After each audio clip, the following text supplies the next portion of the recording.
الحمد لله رب العالمين، والصلاة والسلام على سيد الأنبياء والمرسلين وعلى آله وأصحابه أجمعين. أما بعد، فأعوذ بالله من الشيطان الرجيم. بسم الله الرحمن الرحيم. ومن أحسن قولا ممن دعا إلى الله وعمل صالحا وقال إنني من المسلمين. وقال رسول الله صلى الله عليه وسلم: عجبا لأمر المؤمن، إن أمره كله له خير، وليس ذلك لأحد إلا للمؤمن. إن أصابته سراء شكر فكان خيرا له، وإن أصابته ضراء صبر فكان خيرا له. وقال رسول الله صلى الله عليه وسلم: إن الله لا ينظر إلى صوركم وأموالكم، ولكن ينظر إلى قلوبكم وأعمالكم. وقال رسول الله صلى الله عليه وسلم: جددوا إيمانكم. قيل يا رسول الله وكيف نجدد إيماننا؟ قال: أكثروا من قول لا إله إلا الله. وقال رسول الله صلى الله عليه وسلم: فاسألوا الله أن يجدد الإيمان في قلوبكم، او کما قال علیہ الصلاۃ والسلام. میرے محترم دوستو، بزرگوں اور بھائیوں، اللہ جل جلالہ کائنات کے ہر ذرے اور ہر فرد کے خالق و مالک ہے. ہم سب کو اور کل کائنات کو اور کائنات کے ہر ذرے کو، ہر فرد کو اللہ نے بنایا ہے. ہم سب بنے ہوئے ہیں، مخلوق ہے. بنانے والا اور خالق ایک ہے، اللہ جل جلالہ وحدہ لا شریک لہ. اور اللہ جل جلالہ خالق ہے شکلوں کی بھی. زمین، آسمان، انسان، جنات، فرشتے، جتنے شکلیں آنکھوں سے دکھائی دے رہا ہے. اور ان شکلوں کے اندر جو خاصیت ہے، ان کے اندر جو تاثیر ہے، نفع نقصان ہے، یہ بھی اللہ کی مخلوق ہے، ان کے ذاتی نہیں ہے. اور پھر حالات جو ہے وہ بھی اللہ کے مستقل مخلوق ہے. حالات چیزوں کے مخلوق نہیں ہے کہ چیزیں زیادہ ہوں گے تو حالات ٹھیک ہوں گے، چیزیں کم ہوں گے تو حالات خراب ہو جائیں گے. ہم ہوں گے تو حالات یوں ہو جائیں گے، ہم یہ کر دیں گے. ہم بھی مخلوق ہے، چیزیں بھی مخلوق ہے. اور مخلوق کسی وقت خالق نہیں بن سکتا ہے، یہ اللہ کی صفت ہے. تو اللہ چیزوں کی بھی خالق ہے، حالات کی بھی خالق ہے. اور چیزوں کے اندر جو خاصیت ہے، ان کے اندر جو نفع نقصان ہے، وہ بھی اللہ کی مخلوق ہے. اور پھر یہ تمام مخلوقات جو ہے اللہ کے قبضے میں ہے. ان سب کو اللہ نے بنایا اور پیدا کیا اپنی قدرت سے. اللہ جل جلالہ سب کو بنانے میں اور ختم کرنے میں، ان کے اندر خاصیتیں پیدا کرنے میں، ان سے ختم کرنے میں اللہ کو کسی شکل، کسی مخلوق کی ضرورت نہیں ہے. اللہ کے چاہنے کا نام وجود ہے. اللہ ارادہ فرما دے، انما امرہ اذا اراد شیئا ان یقول له کن فیکون. اللہ کا چاہنے وجود ہے بس. اور جو کچھ اللہ جل جلالہ نے بنایا و پیدا کیا، سب کو بنایا ہے. تو یہ جو بنا ہوا ہے یہ بہت کم ہے. ان سب کے اللہ کے خزانے ہیں، خزانے بھرے پڑے ہیں. اب اللہ کے خزانوں کے مقابلے میں، اللہ کے خزانوں کے سامنے جو کچھ اللہ نے بنایا و پیدا کیا، اس کی کیا حیثیت ہے؟ تو حدیث قدسی ہے، اللہ کے نبی ارشاد فرما رہے کہ اللہ جل جلالہ فرما رہے کہ میرے بندو، اگر تم اولین آخرین سب ایک میدان میں جمع ہو جائے اور سب ہاتھ پہ لا کر ہاتھ اٹھا کے مانگنا شروع کرے، جتنا مانگ سکتے ہیں، انبیاء علیہ السلام اپنی شان کے مطابق، اپنے علم کے مطابق، صحابہ کرام اپنی شان کے مطابق، دنیا کے بادشاہ وزیر اپنے شاہد کے مطابق، سائنس والے اپنے معلومات کے مطابق، سب ہاتھ اٹھا کے پھیلا کے مانگنا شروع کرے اور اللہ جل جلالہ سب کو سب کچھ دے دے جو مانگ رہے تھے، تو اللہ کے خزانوں میں اتنی کمی آئے گی جتنی کمی سوئی کو سمندر میں ڈبو کے نکالنے سے، اور یہ کوئی کمی نہیں۔ سمندر میں سوئی کو ڈبو کے جب نکالو گے، اس کے ساتھ جو تری ہے اس کی کیا حیثیت ہے سمندر کے سامنے؟ کچھ بھی نہیں۔ اور جو کچھ اللہ نے بنایا اپنی قدرت سے، یہ جو وجود میں ہے، خزانے تو بہت زیادہ ہے، تو یہ جو بنے ہوئے مخلوق ہے یہ بھی اللہ کے قبضے میں ہے، وہی تصرف فرما رہے اور استعمال کر رہے ہیں، اور اللہ اس پر قادر ہے کہ جو کچھ بنایا ہے ان سب کو ختم کر دیں۔ اس پر بھی قادر ہے کہ جو کچھ اللہ جل جلالہ نے بنایا ہے ان سب کے شکلوں کو بدل دے، اب اس پر بھی قادر ہے کہ شکل کو باقی رکھ کر خاصیت کو بدل دے۔ ساری دنیا کے ایٹمیات کی خاصیت جو ہے تنکے کے برابر ہو جائے، اور ایک تنکے کے اندر اللہ وہ خاصیت پیدا فرما دے جو ساری دنیا کے ایٹمیات میں نہیں۔ لکڑی کو اژدہا بنا دے، اژدہی کو لکڑی، اژدہا کو لکڑی بنا دے۔ اور صرف قصہ ماضی نہیں ہے کہ ایک دفعہ ہوا تھا موسیٰ علیہ السلام کے زمانے میں، جتنے بنے ہوئے شکلیں ہر زمانے میں، حکومت کی شکلیں ہو، مال کی شکلیں ہو، بجلی کی شکلیں ہو، گیس کے ہو، آسمان زمین درمیان میں جتنے بنے ہوئے شکلیں، ان سب کا یہ حال ہے کہ سب اللہ کے قبضے میں ہے، ان سب کو اللہ بدل سکتے ہیں، شکلوں کو بھی اور خاصیتوں کو بھی۔ انسان کو اپنے سر کے آنکھوں سے جہاں جہاں زندگی بننا دکھائی دیتا ہے، تعمیر نظر آتا ہے، اللہ اس پر قادر ہے کہ اسی کے اندر زندگی بگاڑ دے، وہیں سے تخریب لا کر کے دکھا دے۔ اور جہاں جہاں انسان کو تخریب دکھائی دیتا ہے، زندگی کا بگڑنا دکھائی دیتا ہے، اللہ اس پر قادر ہے کہ اس کے اندر زندگی بنا دے۔ ابراہیم علیہ السلام کی زندگی کہاں بنائی؟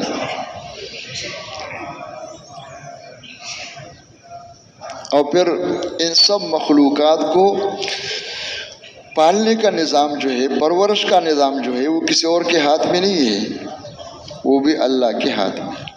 وہ خالق بھی ہے، مالک بھی ہے، اور وہ رب بھی ہے۔ اللہ جل جلالہ پرورش کا ارادہ فرما دے تو بغیر اسباب کے جو ہے، اسباب کے اندر، اسباب کے خلاف ہر طرح پال سکتے ہیں، اور اللہ کا ارادہ نہ ہو تو تمام اسباب تربیت کے اندر، ملک و مال کے نقشوں کے اندر ہی زندگی بگاڑ دے۔ اور اللہ یہ سب کچھ کرنے میں بہت بڑا ہے، اللہ اکبر۔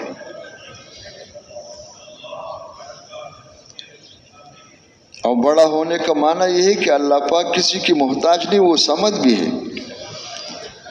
تو وہ اللہ جو اتنی قدرت و طاقت والا ہے، اللہ ہمیں یقین نصیب فرما دے۔ شکر ہے، تصدیق تو ہے، زبان سے بھی کہہ رہے کہ حق ہے، دل بھی کہہ رہے، لیکن محنت کی ضرورت ہے کہ یقین آ جائے۔ یقین کے مقابلے میں شک ہوتا ہے، تکذیب نہیں ہوتا ہے، تکذیب نہیں کر رہے، لیکن شک باقی نہ رہے۔ یقین کیا ہے؟ العلم التام الذی لا یکون فی ادنی شک، جس میں ذرا شک نہ ہو۔ اگر ذرا شک آ گیا تو یقین نہیں ہے۔ تو وہ اللہ جو اتنی قدرت و طاقت والا ہے، اس اللہ کے ساتھ تعلق پیدا ہو جائے، یہ ہم سب کی حاجت ہے، ہم سب کی ضرورت ہے۔ اس لیے کہ کل کائنات کے خالق بھی اللہ ہے، مالک بھی اللہ ہے، متصرف بھی وہی ہے۔ جس کا اللہ کے ساتھ تعلق نہ ہو، اس کی نہ دنیا بنے گی نہ آخرت بنے گی۔ یہ ہماری حاجت ہے اور ہمارے اوپر حق ہے۔ کہ ہم اللہ کے ساتھ تعلق پیدا کرے۔ تعلق کیسے پیدا ہو؟ یعنی ہماری دلوں کا رخ بنی ہوئی مخلوق سے خالق کی طرف پھر جائے۔ انی وجہت وجہی للذی فطر السماوات والارض حنیفا وما انا من المشرکین۔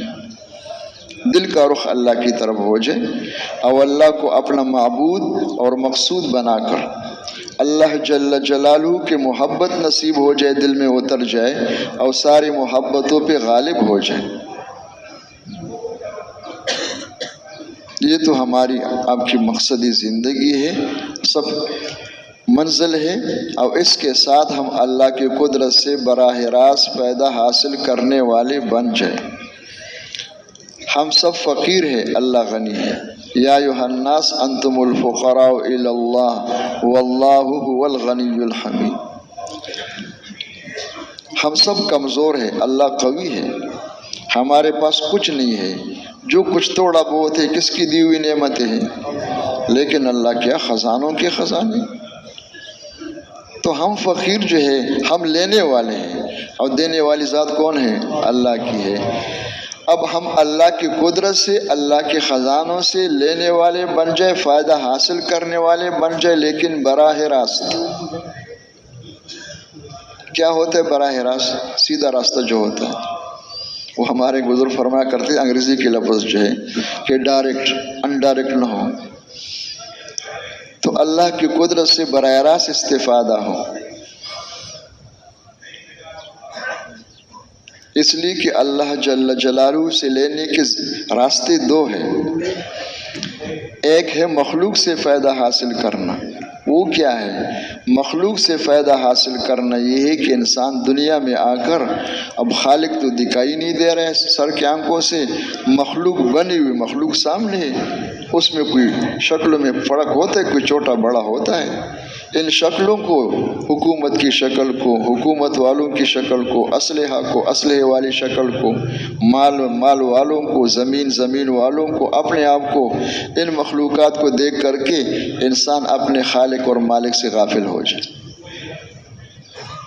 اب اللہ سے غافل ہو کر مخلوقات کو دیکھ کر، اس دیکھنے سے جو مشاہدے سے جو علم حاصل ہوا ہے، جو تجربہ ہے، اس بنیاد پہ زندگی اٹھائے اور زندگی گزارے، اپنے مشین کو اس پہ استعمال کرے، اس کو بنیاد بنا کر اس بنیاد پہ محنت شروع کرے۔ اس طرح چلنے والوں کو، اس طرح محنت کرنے والوں کو، ان کے محنتوں کے بعد جو کچھ مل رہے ہیں وہ خود بخود نہیں آ رہے ہیں، وہ اللہ ہی دے رہے ہیں۔ لیکن اس طرح اس بنیاد، غلط بنیاد پر چلنے والوں کو جو کچھ اللہ دے رہے وہ خوش ہو کے نہیں دے رہے، ناراض ہو کے دے رہے۔ اب اس طرح ملنے کا مثال یوں سمجھو، اس لیے کہ سمجھ میں نہیں آتا ہے کہ بھئی ناراض ہو کے کس طرح دیتے ہیں۔ ہم بھی ماشاءاللہ کھجور دیتے افطاری میں، کچھ پکوڑا سموسہ بھی دیتے، کچھ تھوڑے پیسے بھی دیتے، لیکن جب خوش ہو جاتے ہیں نا کہ یار ذرا صبر کر لو، یہ افطاری لے لو، کیا لے لو۔ لیکن جب غصے ہو جائے تو بتاؤ کبھی غصے ہو کر کسی کو دیا ہے کچھ؟ غصے میں تو یہ حال ہوتا ہے کہ جو کچھ میں نے دیا ہے، اگر وہ لقمہ منہ کے اندر ہے نکال سکتے تو اسی بھی دریغ نہیں کر کے نکالو اس سے۔ اور یہاں یہ ہے کہ ان ساری دشمنوں کو، اللہ کے جو دشمن ہے، فرعون ہے، نمرود ہے، جتنے فرعون اس وقت دنیا میں ہیں، جتنے نماردہ ہیں اور جتنے ان کے آس پاس والے ہیں، ان سب کو جو کچھ اللہ دے رہے تھے وہ دے رہے، ناراض ہو کے دے رہے، ناخوش ہو کے دے رہے۔ تو اس کو سمجھنے کے لیے بتایا گیا ہے۔ اس طرح ملنے کا مثال یوں سمجھو، کسی گھر میں چوہے زیادہ ہو جائے اور بازار والے وہ گھر والے بازار جا کر بڑے بڑے چوہیدان خرید کر کے لے آئے، فخ، اور اس چوہیدان کے اندر پراٹھا، گوشت، پکوڑا، سموسہ سب کچھ رکھتے۔ اتنا بڑا چوہیدان اور بڑا دسترخوان، اس کے اوپر جو کچھ پڑا ہوا ہے، یہ سب کچھ کس لیے ہوتا ہے؟ چوہوں کو کھلانے کے لیے، افطاری کے لیے، عزت دینے کے لیے، یہ سب کچھ چوہوں کو پنسانے کے لیے، ان کو پکڑنے کے لیے، ان کو ذلیل کرنے کے لیے، مار مار کے ختم کرنے کے لیے۔ سب کو معلوم ہے نا، ہمیں تو معلوم ہے، لیکن چوہوں کو بھی یہ پتہ ہے کہ سب کچھ ہمیں ذلیل کرنے کے لیے، ہمیں پکڑنے اور مارنے کے لیے۔ چوہے کیا سمجھتے ہیں؟ وہ تو یہ سمجھتے ہیں کہ اگر بولنا شروع کریں کہ دعا کرو وہاں پہنچ جائیں گے تو ہماری عید ہو جائے گی، بس وہاں پہنچنے میں دیر ہے، وہاں جا کر سب کچھ ہے، دسترخوان پر پکوڑی بھی ہے، سموسی بھی ہے، یہ دیسی گیسی پراٹھا بنا ہوا ہے، کوئی سمجھا نہیں سکتا ہے۔ لیکن جب اندر داخل ہو گئے اس غلط بنیاد پر، اس جہالت کی بنیاد پہ قدم اٹھا کے جا رہے ہیں، کوئی سمجھا نہیں سکتا ہے۔ لیکن جب اندر داخل ہو گئے اور چاروں دروازے بند ہو گئے تو اب سمجھانے کی ضرورت ہے یا خود سمجھ جائیں گے؟ لیکن کیا فائدہ کہ سمجھ گئے؟ جب سمجھ میں آ گیا کہ وہ میں غلط سمجھ کے آیا ہوں، یہ جو میں نے محنت کی بالکل غلط ہے، میں تو سمجھا کہ سب کچھ ہے، تو مصیبت خانے میں آ گیا ہوں۔ اب جب یہ سمجھ میں آ گیا تو ایک دم ذہنی پریشانی شروع ہو گئی، پریشان ہو کر اب اس کے لیے ایک جگہ ٹھہرنا مشکل ہے، پریشان ہو کر تیزی کے ساتھ اوپر جا رہے، پھر نیچے آ رہے، پھر اس طرف جا رہے، پھر اس طرف جا رہے، چاروں طرف چکر کاٹ رہے، گشتیں کر رہے۔ یہ کیا تلاش کر رہے ہیں؟ بھاگنے کا راستہ، یہاں سے نکلنے کا راستہ، اور چاروں دروازے بند، سب کچھ سامنے ہے لیکن اس کی طرف دیکھ بھی نہیں رہے، منہ بھی نہیں لگا رہے، ڈر رہے۔ تو جو انسان اللہ سے غافل ہو کر، اللہ کے احکامات کو توڑ کر اس دنیا میں اس کو جو کچھ اللہ دے رہے وہ دے رہے، صحت بھی، جوانی بھی، مال بھی، دولت بھی، منصب بھی، اختیارات بھی، کرسی بھی، سب کچھ دے رہے، لیکن یہ اللہ خوش ہو کے نہیں دے رہے، راضی ہو نہیں دے رہے، ناراض ہو کے دے رہے۔ اس کا نام ہے قرآن کے اصطلاح میں فتح ابواب۔ قرآن پاک میں ارشاد خداوندی ہے وَلَمَّا نَسُوا مَا ذُكِّرُوا بِهِ فَتَحْنَا عَلَيْهِمْ أَبْوَابَ كُلِّ شَيْءٍ حَتَّى إِذَا فَرِحُوا بِمَا أُوتُوا أَخَذْنَاهُمْ بَغْتَةً فَإِذَا هُمْ مُبْلِسُونَ فَقُطِعَ دَابِرُ الْقَوْمِ الَّذِينَ ظَلَمُوا وَالْحَمْدُ لِلَّهِ رَبِّ الْعَالَمِينَ۔ جس کا مفہوم یہ ہے کہ اللہ نے مجرموں کو پکڑ لیا تاکہ سیدھے ہو جائیں، لیکن معمولی پکڑ سے ان پہ اثر نہیں ہوا کہ نہیں، مس آباؤنا الضراء والسراء، یہ ہوتا رہتا ہے، اتفاقی چیز ہے۔ تو جب اس سے کوئی اثر ان پہ نہیں ہوا تو اللہ فرما رہے کہ ہم ناراض ہو کر پھر ہم نے ان پر ہر چیز کے دروازے کھولے۔ یہ وہ خطرناک معاملہ ہے، ہر چیز کے دروازے کھولنے کے تو بڑے خوش ہو گئے، اور پھر دروازے کھول کے فوراً پکڑتے نہیں۔ اللہ کے ہاں دیر ہے لیکن اندھیر نہیں، اللہ مہلت دیتے ہیں، اللہ حلیم ہے۔ اتنی مہلت دی کہ اللہ کی دی ہوئی نعمتوں پر یہ تکبر کرنے لگ گئے، بہت خوش ہو گئے، اترانے لگ گئے، اور اللہ سے غافل ہو گئے۔ ایک دم اللہ کی طرف سے پکڑ آئی، اخذناہم بغتۃ فإذا هم مبلسون۔ اور جب اللہ نے پکڑ لیا تو ایک دم جو ہے یہ سب حیران ہو گئے کہ یہ کیا ہوا، کبھی خواب میں بھی سوچا نہیں تھا، کبھی سوچا بھی نہیں تھا، کبھی دیکھا بھی نہیں تھا کہ یہ بھی ہو سکتے، ہوگی۔ یہ وہ راستہ ہے جس وقت دنیا میں چاہیے، اس راستے پر چلنے کے لیے کسی محنت کی ضرورت نہیں، بس انسان کو اپنے حال پہ چھوڑ دو اور جو کچھ کرے کہ کوئی بات نہیں، کرنے دو، تو بڑا حیوان بن جائے گا۔ زبانوں پہ آ گئے کہ کوئی بات نہیں، کرنے دو، کرنے دو، بس۔ بنانے کے لیے تو محنت کی ضرورت ہے، بگاڑنے کے لیے کسی کی محنت کی نہیں، بتاؤ کہ کوئی ٹھیک ہے، کرو کرو کرو۔ دیکھنے میں راستہ بہت خوشنما ہے، اس لیے کہ باہر غلط مشاہدہ ہے، جہاں کچھ نہیں ہے ان کے ہاتھوں میں دکھائی دے رہا ہے، غلط دیکھ رہے ہیں، اور اندر چھپا ہوا دشمن موجود ہے، نفس ہے، وہ اس دشمن پیچھے سے دھکے دے رہے کہ چلو، تو دیکھنے میں بہت آسان ہے، 100% نفس کے موافق ہے، لیکن انجام کے اعتبار سے بہت خطرناک ہے، تباہی بربادی کا راستہ دنیا آخرت دونوں جہاں۔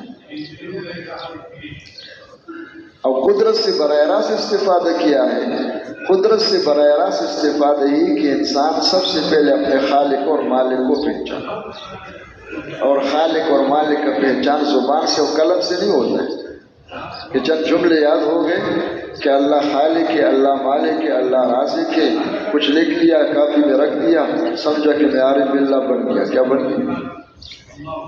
خالق اور مالک کا پہچان جو ہے اس کے استعداد و صلاحیت انسانی دل کے اندر اللہ نے رکھی. جب انسانی دل جو ہے نور ہدایت سے ایمان کی روشنی سے بھر جائے تو اس روشنی میں جو ہے بصیرت کے ساتھ انسان پھر سمجھ کے بولتے کہ اللہ کون ہے. اس سے پہلے لفظ ہوتا ہے، تکیہ کلام ہوتا ہے، بغیر سمجھے بولتے ہیں. تو سب سے پہلے اپنے خالق اور مالک کو پہچانے، اور جو خالق اور مالک کو پہچان لے گا تو کسی اور کو معبود نہیں بنا سکتا ہے. اللہ کو معبود بنائے، اللہ کو مقصود بنا کر، اور پھر بندہ بن کر کے ہر حال میں یہ دیکھنا ہے کہ اس وقت میرے بارے میں رب کا حکم کیا. ہمارے یہاں جو علم و ذکر ہے، علم سے کیا چاہتے ہیں؟ علم سے ہم یہ چاہتے ہیں، حضرت فرمایا کرتے تھے کہ ہمارے اندر تحقیق کا جذبہ پیدا ہو جائے. ہر وقت ہم اس تحقیق میں لگے رہیں کہ میں اس وقت میرے رب مجھ سے کیا چاہتے ہیں ہر وقت، اور جو اللہ چاہتے ہیں، جو اللہ کا حکم ہے اس میں لگے. تو اس طرح چلنے والوں کو اور اس بنیاد پر محنت کرنے والوں کو اللہ دے رہے، ان کو بھی دے رہے، ان کو بھی دے رہے، ان کو ناراض ہو کے دے رہے اور ان سے خوش ہو کے، ان کو راضی ہو کے دے رہے، خوش ہو کے دے رہے اور راضی ہو کر دے رہے. کس لیے؟ زندگی بنانے کی، عزت دینے کی، راحت دینے کی.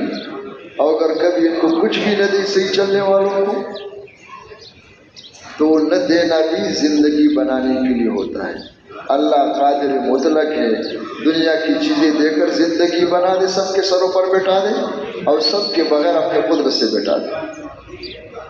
یہ دو راستے ہیں. بلکہ یوں سمجھو کہ جہاں جہاں ہم سب ہیں، سارے انسان جس جگہ پہ ہیں وہ سارے دو پنجرے ہیں. ایک چوہوں والا پنجرا ہے، ایک طوطے والا ہے. چوہے والے پنجرے میں جو کچھ ہوتا ہے وہ ان کی زندگی بنانے کے لیے نہیں ہوتا ہے، ان کو ختم کرنے اور ذلیل کرنے کے لیے ہوتے ہیں، ناراض ہو کے ہوتے ہیں. اور چوہوں کے پنجرے، طوطے کے پنجرے میں جو کچھ رکھ دیتے ہیں خوش ہو کر، اس کو کھلانے کی، اس کو خوش کرنے کی. وہ ایک دفعہ ہمارے ملک کا سب سے بڑا شہر ہے، وہاں کچھ بات کرنے کا موقع ملا تو وہ بڑے بڑے سارے وہاں جمع تھے. اس کے بعد ایک دوسرے کو دیکھ رہے تھے، ہنس رہے تھے کہ ہمارے تو دو دو کوٹھیاں یہاں موجود ہیں، لیکن پتہ نہیں کہ ہمارے بنگلے جو ہے چوہے والے ہیں یا طوطے والے ہیں. اس پہ غور کرنے کی ضرورت ہے کہ اللہ نے ہمیں دیا تو ہے، راضی ہو کے دے رہے یا ناراض ہو کے دے رہے. اگر ناراض ہو کے دے رہے تو بربادی کا سبب ہے، تباہی کا ہے. انتظار کرو کہ پکڑ کب آئی. تو اللہ پاک کی قدرت سے ہم براہ راست پیدا حاصل کرنے والے بن جائیں. اس کا نام ہے صراط مستقیم. اب اس کے لیے کیا کریں؟ اس طرح بننے کے لیے چاہتے تو ہم سب ہیں، لیکن چاہنے پر نہیں. اس کے لیے حضرت محمد صلی اللہ علیہ وسلم اللہ کی طرف سے طریقے لے کر کے آئے کہ جو شخص اللہ کے ساتھ اپنا تعلق پیدا کرنا چاہتے ہیں اور اللہ کی قدرت سے براہ راست لینا چاہتے ہیں تو راستہ ایک ہے. وہ کیا ہے کہ اپنے اس جسم کو، اپنے اس مشین کو، انسان عمل کی مشین ہے، اس کو ان طریقوں کے مطابق استعمال کرنا سیکھ لے جو اللہ کے نبی لے کر کے. ان طریقوں کے مجموعی کا نام دین اسلام ہے. دین کسی تقریر کا نام نہیں ہے، کسی بلڈنگ کا نام نہیں ہے، کسی خاندان کا نام نہیں ہے. وہ طریقے زندگی ہے. اس مشین کے استعمال ہونے کے وہ طریقے، وہ دین ہے. اس کے خلاف استعمال ہونے کا نام بھی دین. اور شکر ہے کہ اللہ کے نبی جو طریقے لے کر کے آئے وہ سب کچھ محفوظ ہے. کہاں؟ قرآن و سنت میں سب کچھ محفوظ ہے. ضرورت اس بات کی کہ ہر انسان ہم میں سے محنت کر کے اپنے اس مشین کا استعمال اس کے مطابق کرے. یہ لکھنے سے نہیں ہوتا ہے، نہ سننے سے ہوتا ہے، یہ سیکھنے سے ہوتا ہے. تو اللہ کے نبی طریقے لے کر کے آئے. جب وہ طریقے زندگیوں میں آئیں گے، اور زندگی میں آنے سے مراد ان کا یاد کرنا اور اسپیکر پہ بولنا نہیں ہے. زندگی میں آنے سے مراد یہ ہے کہ ایک انسان محنت کر کے اپنے مشین کو صحیح استعمال کرنا سیکھے. بطور مثال میں عرض کر دیتا ہوں، یہ مشین جو ہمارے پاس جسم ہے یہ کس نے بنا کے ہمیں دیا ہے اور کہاں بنا کے دیا؟ 3 تاریکیوں کے اندر، اور بنا کر کے پھر ہمیں کسی کے محتاج نہیں بنا کہ جاؤ تیل ڈالو اس کے اندر اور بجلی لگاؤ اس کے اندر اور گیس ڈالو تب چلے گا ورنہ نہیں چلے گا۔ پھر اللہ نے اپنے قدرت سے روح ڈالی، جب تک روح موجود ہے یہ انسانی مشین چلے گا، چاہے جتنے ٹکڑے ٹکڑے کرو، جب تک فرشتہ نہیں آئے گا روح لینے کے لیے یہ ختم نہیں ہو سکتی۔ فرشتہ آ جائے گا تو انشاءاللہ کیا ہے تخت شاہی پر بیٹھ کر کے بھی ختم ہو جائے گا۔ تو اب ہماری زندگی کس کا استعمال سیکھ لیں۔ مثلا بطور مثال یہ 2 آنکھ کس نے دی؟ اللہ ہمیں، اللہ نے دی، اور دونوں آنکھ اللہ نے کس لیے دی ہے؟ صحیح استعمال کرنے کی۔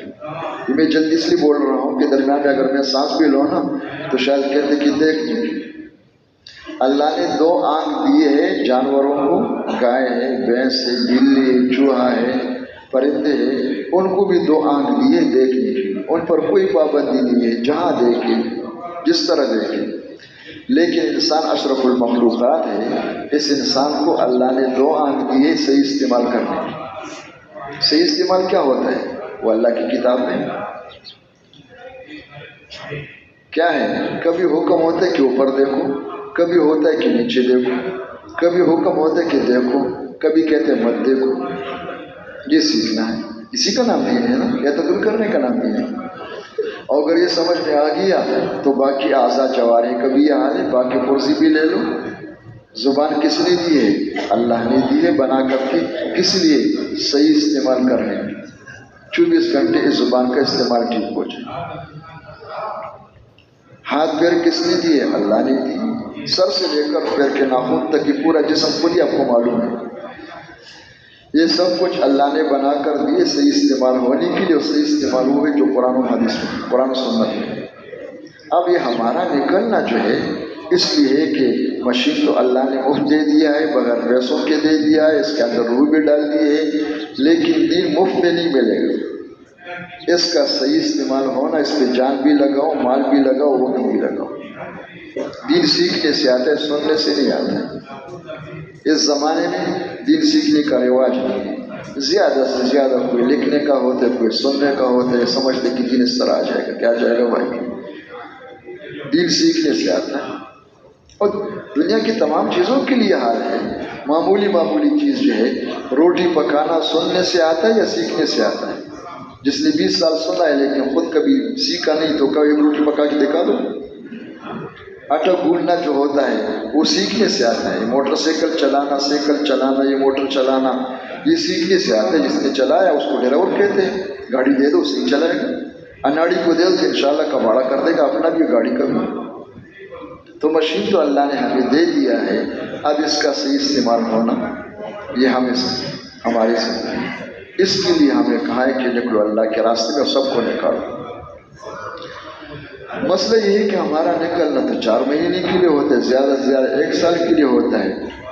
تو کیا خیال ہے، یہ کوئی کیا نام ہے موٹر سائیکل ہے کہ 1 سال میں ڈرائیور بن جاؤ گے، 1 سال میں اللہ کا ولی بن جاؤ گے؟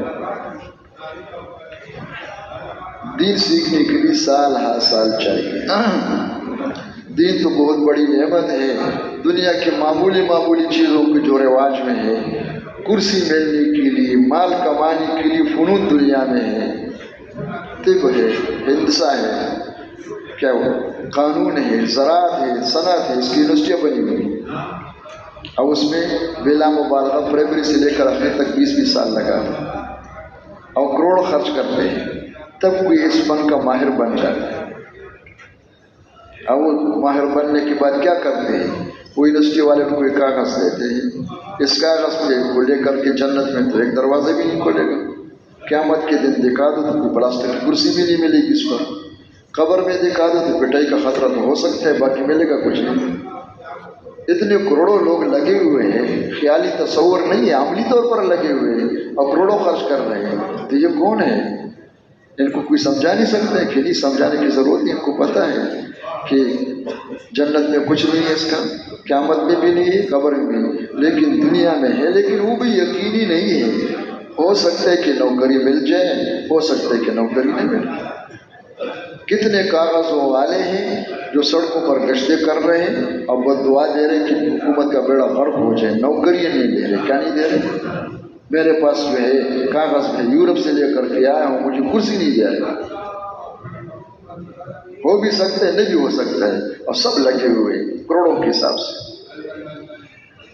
اور جس دن سے آنے سے زندگی میں اللہ کا وعدہ ہے کہ جنت کے 8 دروازے کھل جائیں گے، قیامت کے دن عرش کے ممبروں پر، وہ نور کے ممبروں پر ہوں گے، قبر جو جنت کے باغ بن جائیں گی، قبر حد نگاہ تک وسیع ہو جائے گی، دنیا میں بے تاج کے بادشاہ بن کے زندگی گزارو گے۔ اس دن کو سیکھنے کے لیے 4 مہینے ہیں اور کاپی اور قلم ہے، نہیں ہے زندگیوں میں، نہیں ہے تو جس کو کوڑی میں جو آیا ہوا کہتے یہی ہے۔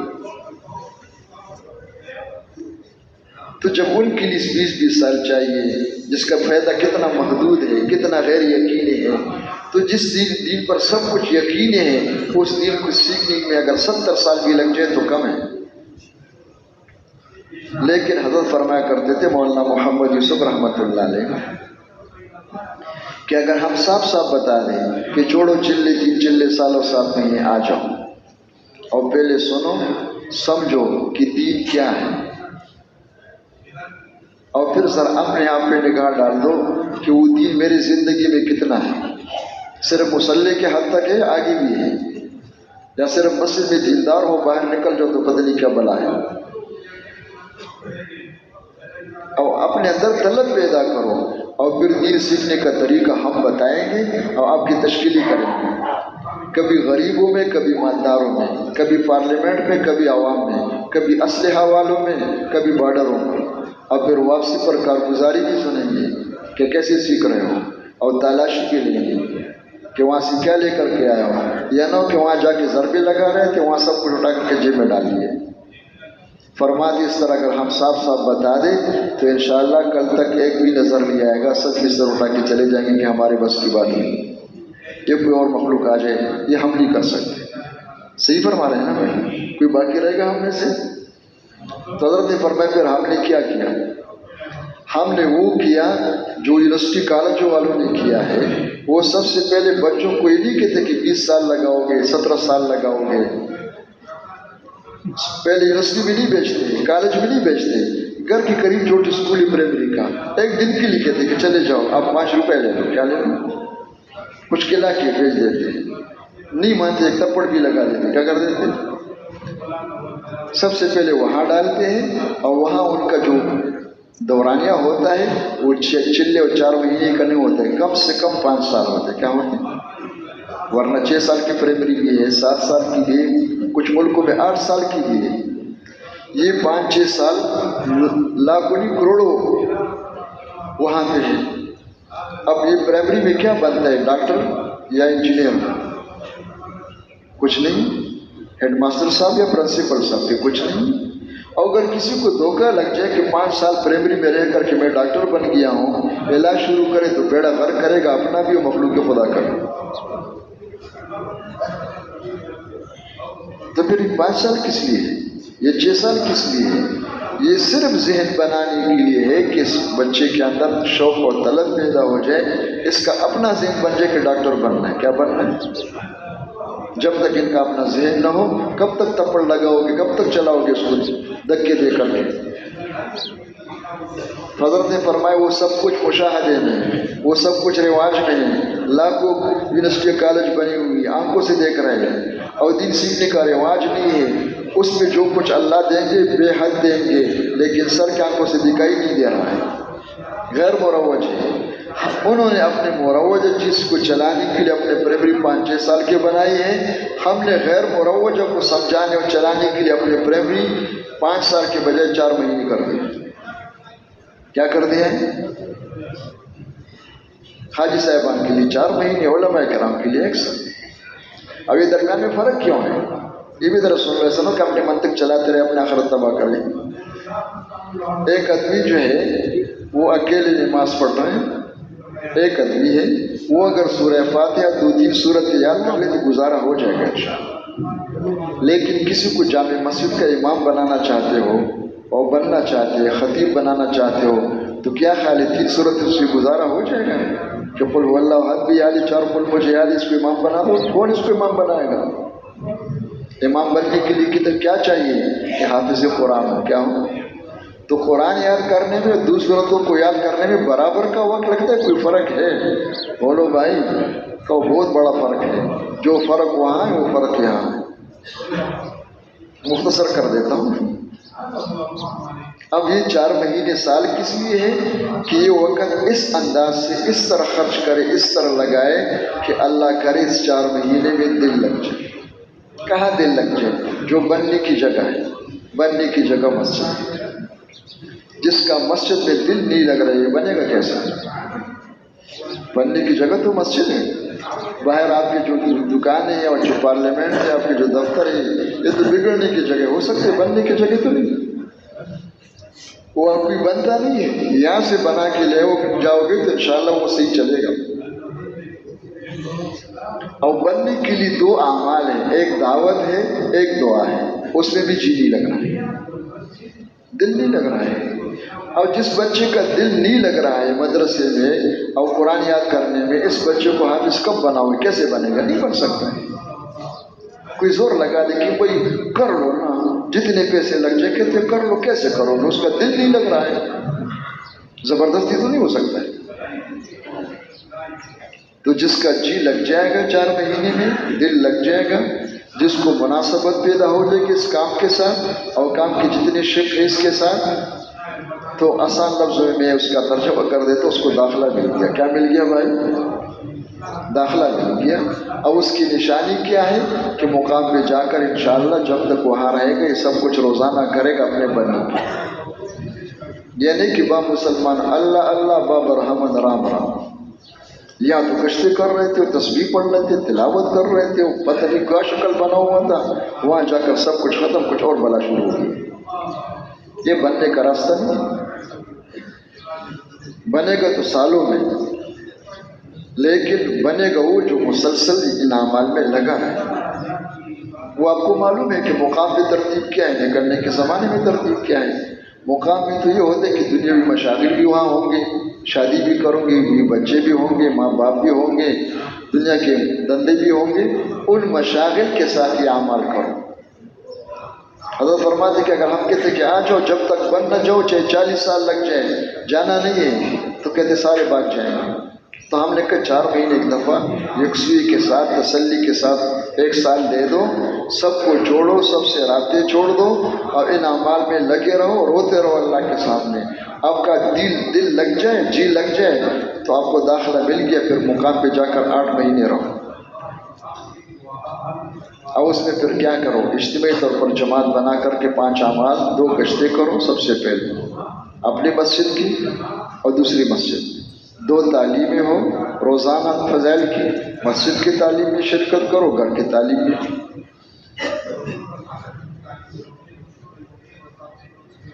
اب مہینے کی 3 دن ہو، مہینے کی 3 دن ہو لیکن 72 گھنٹے والے ہو، 48 گھنٹے والے نہ ہو۔ اور 3 دن کس لیے ہو؟ سیر و سیاحت کے لیے نہ ہو۔ آسان سی بات ہے کہ 3 دن لگاؤ بیٹری چارج کرنے کی، کہ 27 دن کے اندر وہ جو کچھ اندر طاقت تھی وہ کچھ بہت کمزور ہو گئی۔ کیا ہو گیا بھائی؟ سب کچھ موجود ہے لیکن چل نہیں سکتا ہے، کر نہیں سکتا ہے۔ اب جا کر 72 گھنٹے یکسوئی کے ساتھ ان اعمال میں لگے رہو تاکہ دوبارہ اللہ پاک کو استعداد نصیب فرما دے چلنے کی۔ یہ تو اجتماعی طور پر ہے۔ اور اس کے ساتھ پھر مسجد کی آبادی ہے۔ مسجد کی آبادی سے مراد یہ ہے کہ مسجد آباد ہو مسجد نبوی کے نہج پر، جس طرح رسول اللہ صلی اللہ علیہ وسلم کے زمانے میں مسجد نبوی میں سارے اعمال ہیں، ایمانی مجالس بھی ہے، تعلیم کے حلقے بھی ہے، ذکر و تلاوت بھی ہے، نوافل بھی ہے، فرائض بھی ادا ہو رہے ہیں اور دعا بھی ہے، اللہ کے راستے میں جانا بھی ہے، واپسی بھی ہے۔ یہ سارا نقشہ ہر مسجد میں زندہ ہو جائے۔ یہ ہے مسجد کی آبادی۔ اس مسجد کی آبادی کے لیے 7 النصف عنوان ہے، وہ 7 النصف نہیں ہے کہ بھائی کوئی سرکاری چیز ہے 2.5 گھنٹے لگا دو۔ کیا لگا دو بھائی؟ تو 2.5 گھنٹے اس کا عنوان ہے کہ بھئی اتنا وقت تو دے دو، کم سے کم ایسے شروع کرو، اس لیے کہ جو مسجد کو آباد کرو گے تو بندوں سے آباد ہوں گے نا، اس پہ محنت کرو، اور سب سے پہلے اپنے آپ پہ محنت ہو، اور پھر اس کے لیے مشورہ ہو، لیکن مشورہ زیادہ لمبا نہ ہو، بقدر حاجت ہو، کل کی کارگزاری 24 گھنٹے کی ترتیب، باقی یہ تو اجتماعی ہو۔ اس کے لیے ہر مسجد میں ایک جماعت بنا دے، جزئی اعمال نہیں ہوتے۔ جزئی اعمال کیا ہوتے ہیں؟ تو ایک دن ہو گیا ختم ہو گیا، کہتے جزئی اعمال، جزئی اعمال نہیں، 5 اعمال اور 5 اعمال کی جماعت بنا۔ جس طرح نکلنے کے زمانے میں کبھی ہوتا ہے کہ بھئی جماعت تو مجھے نہیں ملے ریونڈ میں، لیکن شکر ہے میں نے اکیلے سال لگا دیا، کراچی سے میں نے شروع کر دی، گلگت میں پہنچ کے میرا سال ہو گیا، میرا چلہ لگ گیا۔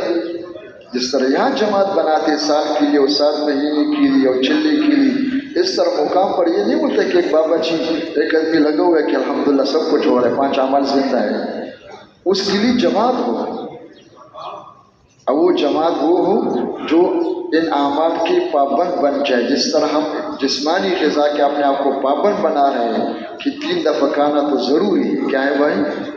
2 دفعہ تو اس سے زیادہ ضروری ہے، اور وہ سب کھا رہے ہیں۔ اس طرح یہ 5 اعمال میں وہ 10 12 15 20 آدمی وہ سب شریک ہو، باقی محلے والے کیا ہوں گے؟ وہ کبھی ہوں گے کبھی نہیں ہوں گے، کبھی زیادہ ہوں گے کبھی کم ہوں گے۔ جس طرح نکلنے کے زمانے میں جب ہم کسی مسجد میں جاتے ہیں، ہمارے 12 ساتھی 10 ساتھی ہیں، تو شکر ہے فجر کے بیان میں کتنے ہوتے ہیں؟ ہم 10 میں سے 10 کے 10 ہوتے ہیں۔ تعلیم میں کتنے ہوتے ہیں؟ کہ 10 کے 10۔ گشت میں کتنے ہوتے ہیں؟ نمازوں میں کتنے ہوتے ہیں؟ ہم تو وہی 10 12 ہیں، اس میں کم نہیں ہوتے، باقی لوگ آتے جاتے ہیں۔ یہ نقشہ مسجدوں میں ہو جائے تاکہ نکلنے کے زمانے میں جو مایا حاصل ہوئی ہے، جو کچھ اللہ نے دی ہے، وہ محفوظ رہے۔ وہ ترقی کے لیے نہیں ہوتے مقامی کام، نہ لوگ پوٹھی کرنے کے لیے، اپنے آپ کو محفوظ کرنے کے لیے، اپنی مایا کو بچانے کے لیے، اور پھر آگے بڑھنے کے لیے، ترقی کرنے کے لیے بسم اللہ پڑھ کے دوبارہ نکلو۔ 8 مہینے مقام پر اور 4 مہینے اللہ کے راستے میں نقل و حرکت، یہ اصل ہے، اول نمبر ہے۔ اور اگر 4 مہینے نہ ہو سکے تو پھر کتنا ہو بھائی؟ ہاں، اس کے ساتھ ایک لفظ حذف کر رہے ہیں، کم سے کم 1 چلہ۔ کتنا؟ یہ ہے لفظ نا، ہے نا؟ ایسا نہ کہ ایسے تو ختم ہو جائے کہ وہ چلے ہی ہوئے، بسم اللہ اول و آخر، کم سے کم 1 چلہ، ورنہ 4 مہینے ہر سال۔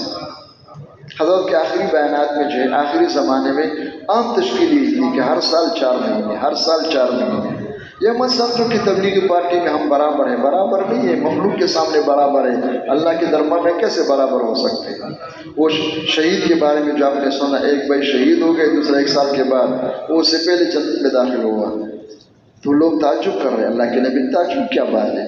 1 سال کی نماز ان کی زیادہ ہو گئی، 1 سال کی کیا روزے بھی ان کے ہو گئے، ان کے کتنے اعمال ہو گئے، تو کیا خیال ہے چلے والے 3 چلے والے برابر ہو سکتے ہیں؟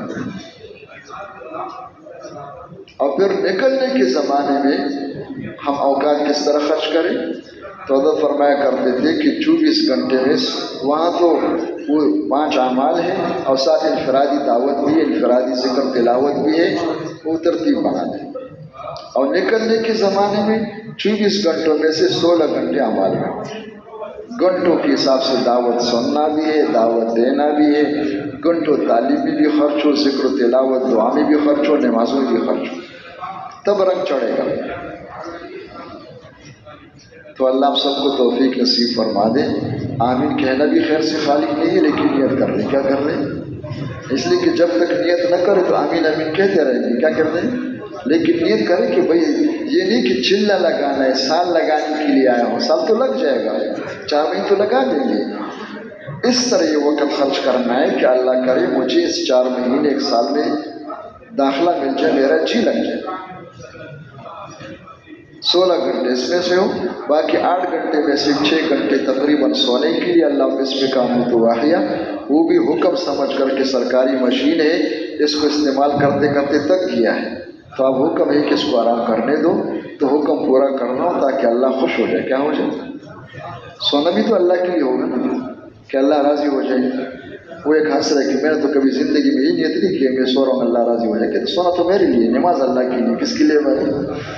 یہی تو ہو گیا ہے کہ ہمارا دین سمٹ کر مسلح تک آ گیا. کہاں تک آ گیا کہ وہ اللہ کے لیے ہو کہ باقی ہمارے اپنی مرضی. تو تقریباً جو ہے حکم سمجھ کر اس کا سنت طریقہ بھی بتایا گیا ہے، اللہ کے نبی نے کر کے دکھایا بھی ہے. اور 2 گھنٹے جو ہے وہ کھانے پینے کے لیے حاجت کی حد تک بات چیت کے لیے، کلو وشربو ولا تسرفو، یہ نہ کہ ہر وقت دسترخوان ہے. کیا ہے بھائی؟ اس طرح چلنے والے پھر صحیح چلنا مشکل ہے. تو یہ یاد ہے کہ اس کے ہم آئے ہوئے یہ سب کچھ کس لیے ہے؟ دین سیکھنے کی.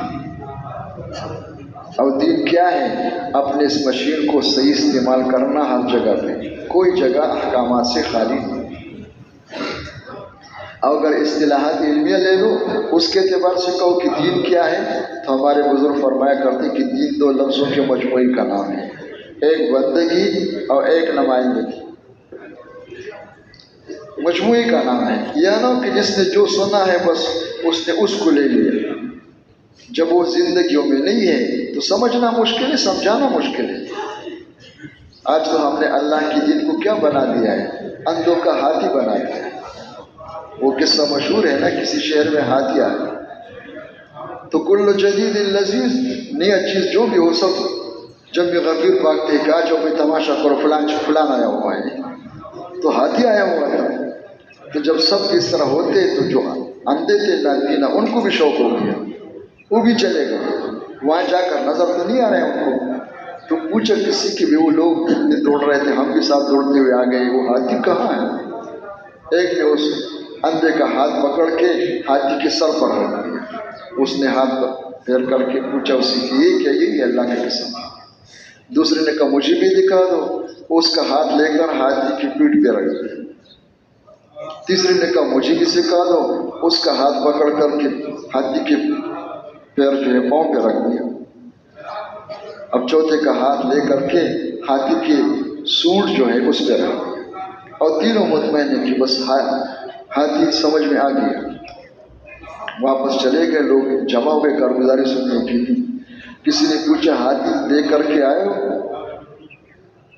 تو دیکھنے والے تو دیکھ چکے تھے، تو دیکھے نہیں ہوئے تھے. انہوں نے کہا جی دیکھ ہاتھی کس طرح ہوتا ہے. تو جو سب سے پہلا تھا اس نے کہا خدا کی قسم، یہ پہاڑی علاقوں میں نہروں کے اندر جو گول مول پتھر ہوتے بالکل اسی طرح. تو دوسرے نے کہا تم جھوٹ بول رہے ہو، ہاتھی گول مول نہیں ہوتا ہے، وہ تو کرسی کی طرح کوئی لمبا چوڑا تھا. تیسرے نے کہا تھا کہ دونوں جھوٹ بول رہے ہو، وہ تو بالکل ستون کی طرح تھا. کس کی طرح تھا؟ اب چوتھے نے کیا کہا تھا کہ خدا کی قسم یہ نہیں تھا، وہ تو بالکل اتنا نرم تھا جیسے ریشم کے رسی. سمجھ میں آ گیا؟ جس اندھے کا ہاتھ جہاں لگا ہوا ہے کہتے ہیں ہاتھ اسی کا نام ہے، اور ہاتھ اس مجموعی کا نام ہے. دین زندگیوں میں ہے نہیں جس کا جو کھوپڑی میں آ گیا تقریریں کر رہے ہیں. کیا کر رہے ہیں کہ وہ یہ اصل ہے. کیا ہے بھائی؟ یہ باقی کیا ہے؟ تو دین مجموعی کا نام ہے. سیکھنا دین ہے. جب دین کہو گے تو مت سمجھو کہ دین صرف مسلح کا نام ہے. نعوذ باللہ تحقیر نہ کرو. دین تو اس مجموعی کا نام ہے. تو لفظ الفاظ کے اعتبار سے 2 کا مجموعہ ہے، بندگی اور نمائندگی. بندگی میں مشین کو صحیح استعمال کرنے میں یہ امت محمد یا خیر امت اور پچھلی امت سابق امت برابر ہے. وما خلقت الجن والانس الا لیعبدون، یہ صرف اس امت کے لیے، ساری امتوں کے لیے، سب کے لیے. بندگی میں تو سب شریک ہیں. البتہ نمائندگی جو ہے وہ پہلے انبیاء نے پہلے امتوں کے ذمے نہیں. خیر کی بات کرنا، خیر کی طرف لانا، کسی کو روکنا، نصرت کرنا، یہ کر رہے تھے، لیکن وہ نمائندے نہیں تھے. نمائندگی کا مقصد انبیاء کے ساتھ، انبیاء نمائندے تھے. اب اس امت کے ساتھ کیا ہوا کہ حضرت محمد صلی اللہ علیہ وسلم پہ نبوت مکمل ہو گئی. آپ صلی اللہ علیہ وسلم کے بعد کسی کو نبوت نہیں ملے گی، کسی کو نبوت نہیں دی جائے گی. ختم نبوت کی برکت سے وہ نمائندگی والی ذمہ داری امت کی طرف منتقل. اور شکر ہے ہم سب امتی ہیں. ہم کون ہیں بھائی؟ ہم امتی ہیں. یہ باقی نسبت یہ نہیں کہ نہیں ہے ہم، لیکن وہ تعارف کے لیے کہ پاکستانی ملک کے تعارف کے لیے، فلان شہر میں پاکستان میں تعارف کے لیے، فلان قبیلے کے اس شہر میں تعارف کے لیے، فلان نام اس کا اس گھر میں تعارف کے لیے، تعارف کے لیے۔ اصل نسبتیں ہمارے دو ہیں، ہم اللہ کے بندے اور محمد صلی اللہ علیہ وسلم کی امتی ہے۔ بندہ ہونے کی نسبت ہم سب کی زندگی ذمہ بندگی ہے، کیا ہے؟ اور امتی ہونے کی نسبت ہم سب کے ذمہ کیا ہے کہ رسول اللہ صلی اللہ علیہ وسلم کی نیابت میں وہ فکر، وہ غم جو انسانیت کے لیے اللہ کے نبی کے دل میں ہے اور اس پہ اپنے جان و مال لگا رہے ہیں، وہ نمائندگی کی ذمہ داری امت کی طرف منتقل ہو گئی، اور دونوں کو ملا کر اس مجموعے کا نام دین اسلام ہے۔ لیکن جب ہے نہیں تو سمجھانا مشکل ہوتا ہے، سمجھ مشکل ہوتا ہے۔ اندھوں کا ہاتھی بنا دیا، کیا بنا دیا بھائی؟ بنایا نہیں بنایا؟ ہر ایک کہتے کہ یہ کیا ہے؟ اب یہ جو مجموعہ ہے تھی، یہ سیکھنے سے آتا ہے، اس کو سیکھنے کے اللہ کے راستے میں نکل کر کے ہم آئے ہیں۔ اللہ کرے میرا آپ کا جی لگ جائے اور داخلہ لگ جائے، اور جب سیکھنا ہوگا تو سیکھنے میں ترتیب ہے۔ سب سے پہلے سیکھنے کی چیز ایمان اخلاص۔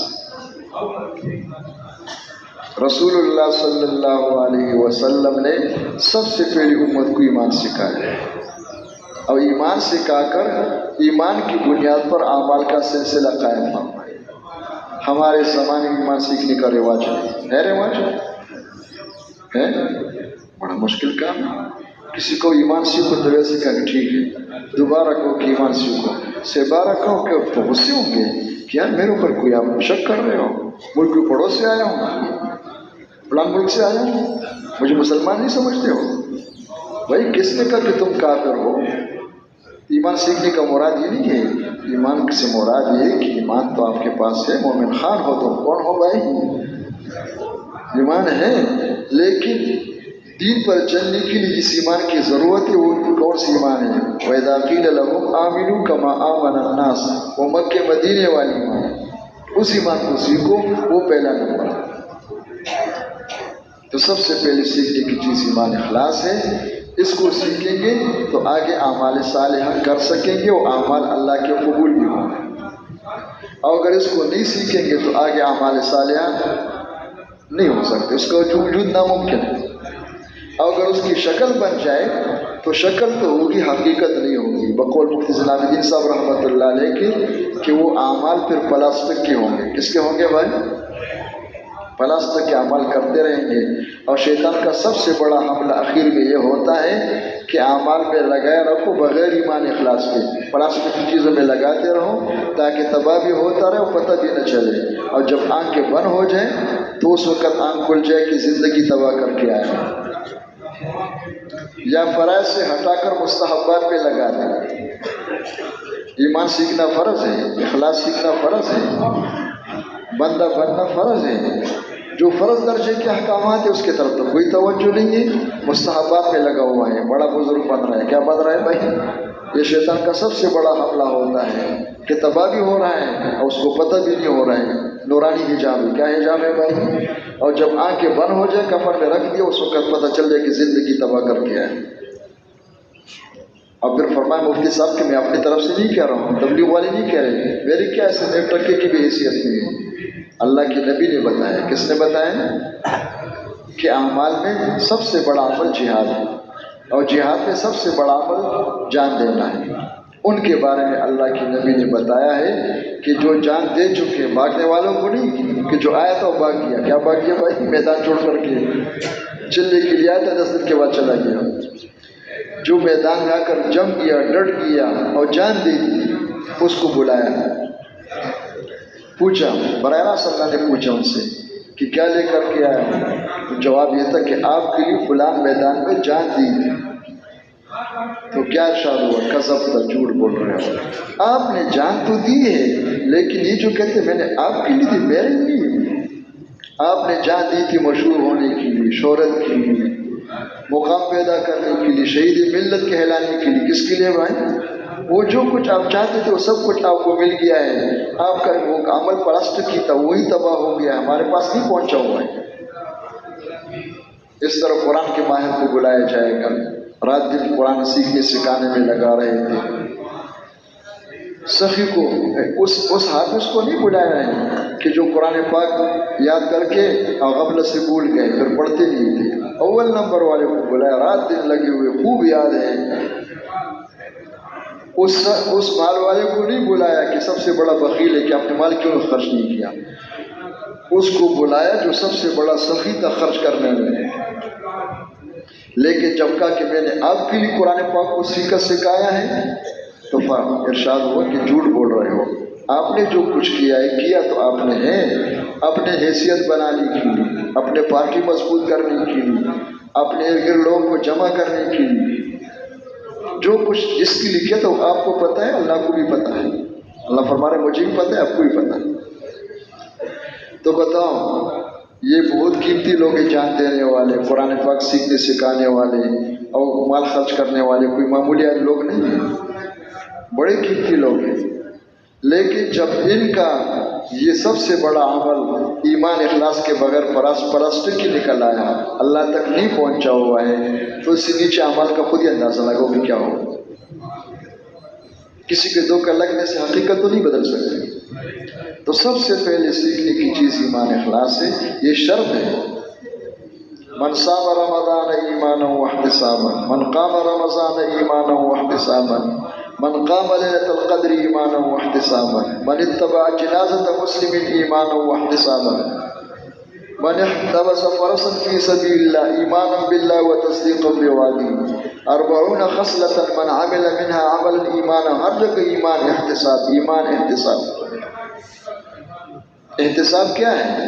کہ اس عمل پر جو اللہ انعام دیں گے اس کا یقین اور شوق، اور اس میں سب سے بڑی دولت کیا ہے؟ ورضوان من اللہ اکبر، جنت بھی اللہ دیں گے، سونے چاندی کے محلات بھی دیں گے، نوکر چاکر بھی ملیں گے، لیکن ساری نعمتوں سے بڑی نعمت کیا ہے؟ کہ اللہ راضی ہو جائے۔ یہ ہر وقت مستحضر ہے، یہ سیکھنے سے آتا ہے، اور سیکھنے کا راستہ کیا ہے؟ کہ سب سے پہلی ایمان اخلاص کی دعوت ہے۔ صحابہ کرام خود ہی فرما رہے ہیں کہ كنا مع النبي صلی اللہ علیہ وسلم ونحن فتيان حذاورا فتعلمنا الایمان ثم تعلمنا القرآن فازددنا به ایمان۔ ہم نے سب سے پہلی ایمان سیکھا قبل ان نتعلم القرآن۔ قرآن سے مراد یہاں احکامات ہیں، پھر ہم نے احکامات کو سیکھا، اور سیکھنے سے مراد یاد کرنا کافی میں لکھنا نہیں، سیکھنے سے مراد کیا ہوتا ہے؟ عملی سیکھنا ہوتا ہے، کہ اس حکم کو اس طرح پورا کرنا جس طرح مطلوب ہے، یہ سیکھا۔ اس سے ہم ایمان میں ترقی کر رہے ہیں۔ اصل ایمان ہے، ایمان کے بغیر جنت داخلہ حرام ممنوع ہے، جہنم سے بچاؤ نہیں ہو سکتا۔ اعمال کی قیمت بقدر ایمان ہے، بقدر یقین ہے۔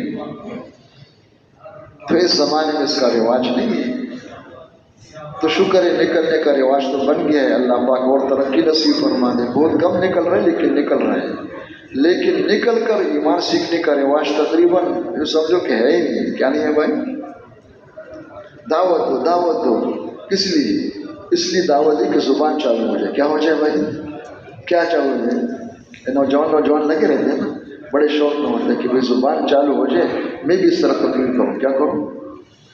اور اس وقت تک تو لگے رہتے ہیں، اور جب ایک دفعہ اعلان کر دیا، 5-6 دفعہ اعلان کر دیا، اس کے بعد 1-2 دفعہ بیان کر لیا، شروع میں پسینہ آ رہا تھا، بہت گھبرا رہے تھے، جب پسینہ آنا بند ہو گیا تو دھوکہ لگے کہ الحمدللہ دخلت الجنہ۔ کیا ہو گیا بھائی؟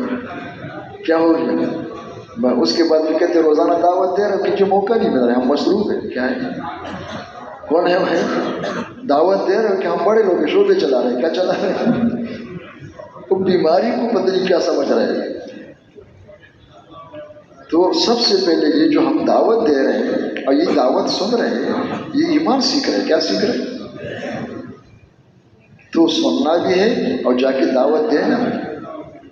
وہ ایک دفعہ فجر کے بیان کے بعد آخر میں میرے ساتھیوں سے پوچھا کہ اب اعلانات ہوں گے انشاءاللہ، اس کے بعد پھر کہاں جانا ہے؟ تو سب خاموش تھے۔ ایک بھائی نے کہا کہ ابھی جا کر 2 رکعت اشراق پڑھیں گے، اس کے بعد ناشتہ کریں گے، پھر سو جائیں گے۔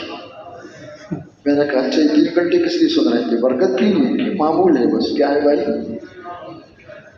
تو دوسرے نے کہا کہ بھائی وہ نہیں، وہ دعوت دیں گے بعد میں موقع مل گیا تو کریں گے، اس وقت تو جلدی کرو چائے ٹھنڈی نہ ہو جائے۔ کیا نہ ہو جائے؟ کیا نہ ہو جائے؟ وہ غیر رمضان کی بات تھی۔ میں نے کہا ان کو اتنا تو پتہ ہے کہ چائے ٹھنڈی نہ ہو جائے، جلدی کر رہے ناشتہ کیا نہ ہو جائے۔ اب اس کو یہ پتہ نہیں کہ 2-3 گھنٹے سن کر میرا مشین گرم ہو گیا۔ کیا ہو گیا بھائی؟ ابھی دماغ میں سب کچھ موجود ہے، کوئی جذبہ بھی بنا ہوا ہے، چائے پیو گے سو جاؤ گے تو انشاءاللہ کیا ہو جائے گا؟ 12 بجے دیکھو تو سب کچھ ختم۔ کیا ہو گیا؟ پھر کہتے ہیں مجھے کافی بھی لکھ کے دے دو۔ کیا دے دو؟ کئی آ جاتے ہیں کہ کافی بھی لکھ دو۔ میں نے کہا تعویذ بچوں کے لیے ہوتے ہیں۔ کس کے لیے ہوتا ہے؟ جو بولتے نہیں ہے، چھوٹا بچہ ہوتا ہے۔ چھوٹے بچے تو نہیں ہوں، وہ تو جو ہم نے سنا تھا اس کی جا کے دعوت دینا شروع کریں۔ تو دعوت دینا، ایمان کی دعوت، ایمان اپنے اندر ایمان کی حقیقت پیدا کرنے کے لیے اخلاص کی دعوت۔ تو میں بھی نیت کرتا ہوں، آپ بھی نیت کرو انشاءاللہ کہ سنیں گے بھی سیکھنے کی، اور جا کے کہیں گے بھی سیکھنے کی، اور سوچیں گے بھی۔ تنہائی میں اپنے آپ سے کہنا، اس کا نام قرآن کی اصطلاح میں ہے غور و فکر، کہ جو ہم نے سنا ہے وہی اپنے آپ سے کہنا شروع کریں۔ اور اگر ہم نہیں کریں گے تو دشمن اندر موجود ہے، وہ نفس ہے، وہ اپنے باتیں کریں گے۔ عربی میں اس کا نام ہے حدیث النفس۔ یہ جو اندر کے خیالات ہوتے ہیں نا، خیالات کیوں آتے ہیں؟ خانہ خالی رہتے ہو گئے، خالی مکان پر جنات قبضہ کر لیتے ہیں۔ ہمارے سامنے کوئی کام تو ہے نہیں کہ اپنے آپ کو مشغول رکھے، اپنے آپ کو ایمان کی دعوت دے، یقین کی دعوت دے، اللہ کی ذات صفات، اللہ کی قدرت کو سوچے، انبیاء کی قصے سوچے، یہ کہے اپنے آپ سے ہم نے جگہ خالی چھوڑ دی، دشمن موجود ہے، اس نے اپنا بات کام شروع کر دیا۔ یہاں سے کراچی پہنچا دیا، کراچی سے لندن پہنچ گئے، پھر امریکہ پہنچ گئے۔ 20 سال پہلے یہ ہوا تھا، 10 سال بعد میں یہ ہوگا، بچوں کا یہ ہوگا، میرا یہ ہوگا۔ ممبر کے پاس بیٹھا ہوا ہے 2 گھنٹے مراقبہ ہو رہا ہے۔ کیا ہو رہا ہے بھائی؟ ہو رہا ہے کہ ہو رہا ہے؟ اس کا نام ہے حدیث النفس۔ کیا ہے؟ یہ اندر کے خیالات ہیں، یہ نفس کروا رہے ہیں۔ اور کس لیے کر رہے ہیں؟ کہ سننے سے جو کچھ تھوڑا بہت اثر پڑ گیا ہے اس کو ختم کرنے کی۔ تو حدیث النفس کا توڑ یہ ہے کہ اپنے آپ کو خالی نہ چھوڑیں۔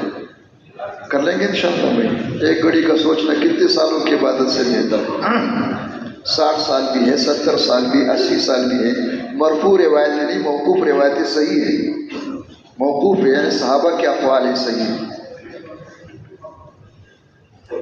اب اس کے بعد پھر رو رو کے مانگنا ہے کہ اللہ جو ہم سن رہے تھے، 3 گھنٹے سن رہے، 2 گھنٹے سن رہے، 4 گھنٹے سن رہے تھے، 24 گھنٹے میں جا کے لوگوں سے کہہ رہے تھے، پھر درمیان میں سوچ رہے ہیں جو یہ نہیں کر رہے وہ تو بخشا ہے،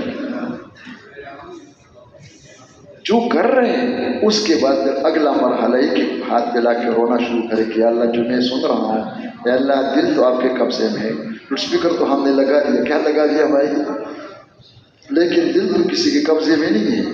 یا مقلب القلوب یا مصرف القلوب، اے اللہ اس یقین کو ہمارے دل کی زینت بنا دے۔ اللہم حبب الینا الایمان وزینہ فی قلوبنا، اللہم انی اسألک ایمانا کاملا ویقینا صادقا، ایمانا یباشر قلبی، ایمانا لا یرتد، ایمانا دائما۔ اللہ کے نبی کی کتنی دعائیں ہیں، اور اس کے بغیر وہ مصنون دعائیں بھی ہو اور جتنا مانگ سکے اور روئے اللہ کے ساتھ۔ اس کا رواج ہے، ایک بہت بڑے بزرگ تھے، وہ سفر میں تھے تو پھر وہ ہنس رہے تھے کہ بھائی میرے تو 20 سال تبلیغ میں ہو گئے، کبھی تو ایک دن میں بھی اس طرح رویا نہیں کہ اللہ کے سامنے کہ اللہ مجھے ایمان نصیب فرما دے۔ میں کہتا اللہ تعالیٰ مومن خان تو میں ہوں، کون ہو بھائی؟ یہ تو کچھ ابھی سمجھ میں آ رہا ہے کہ تو مانگنا ہے اور رو رو کے مانگنا تبھی چیزیں پیدا ہوگی۔ میں تو بڑا مطمئن تھا کہ اللہ کا شکر میں تبلیغ کر رہا ہوں، کیا کر رہا ہوں؟ مبلغ اعظم ہوں، کون ہو بھائی؟ تو اب سمجھ میں آ گیا کہ بھائی تو میں خود سیکھ رہا ہوں، جب تک رو رو کے میں نہیں مانگوں گا تو چیزیں پیدا نہیں ہوگی۔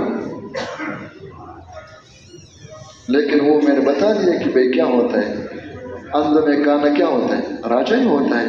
جب اتنا بھی نہیں ہو رہا ہے تو ہم مطمئن ہیں، اور اس میں کوئی شک نہیں کہ جب نایاب ہو گیا اس کی بھی قیمت ہے، کیا ہے، لیکن اس سے تو کام نہیں بنتا ہے، یہ بھی قیمت نہیں ہے، اس کی بھی بہت قیمت ہے، اجر ہے۔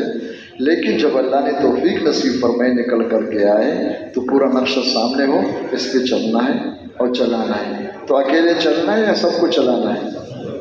اپنے گھر والوں کو یا نا کہ ایک بابا جی گھر پہ سے تبلیغ والوں کے ہاتھ دے دیا، اور جب کوئی جماعت آ جائے کہ نقد 1 عدیہ دے دو کہ لے جاؤ بابا جی، ہمارے کام کا نہیں. کس کا نہیں ہے بھائی؟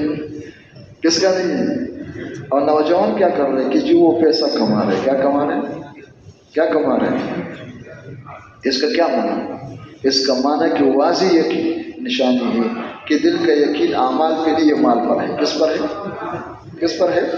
زندگی مال سے بنے گی، اعمال نثار پر کیا ہو؟ اسی زندگی بننے کے یقینی و نثار نوجوان رکھ دیں. لیکن صحابہ کرام نے فرمایا کہ ہم اللہ کے نبی کے ساتھ تھے اور ہم نوجوان تھے. کیا تھے؟ ہم نوجوان تھے. سب صحابہ کرام میں شروع میں اکثر نوجوان ہیں.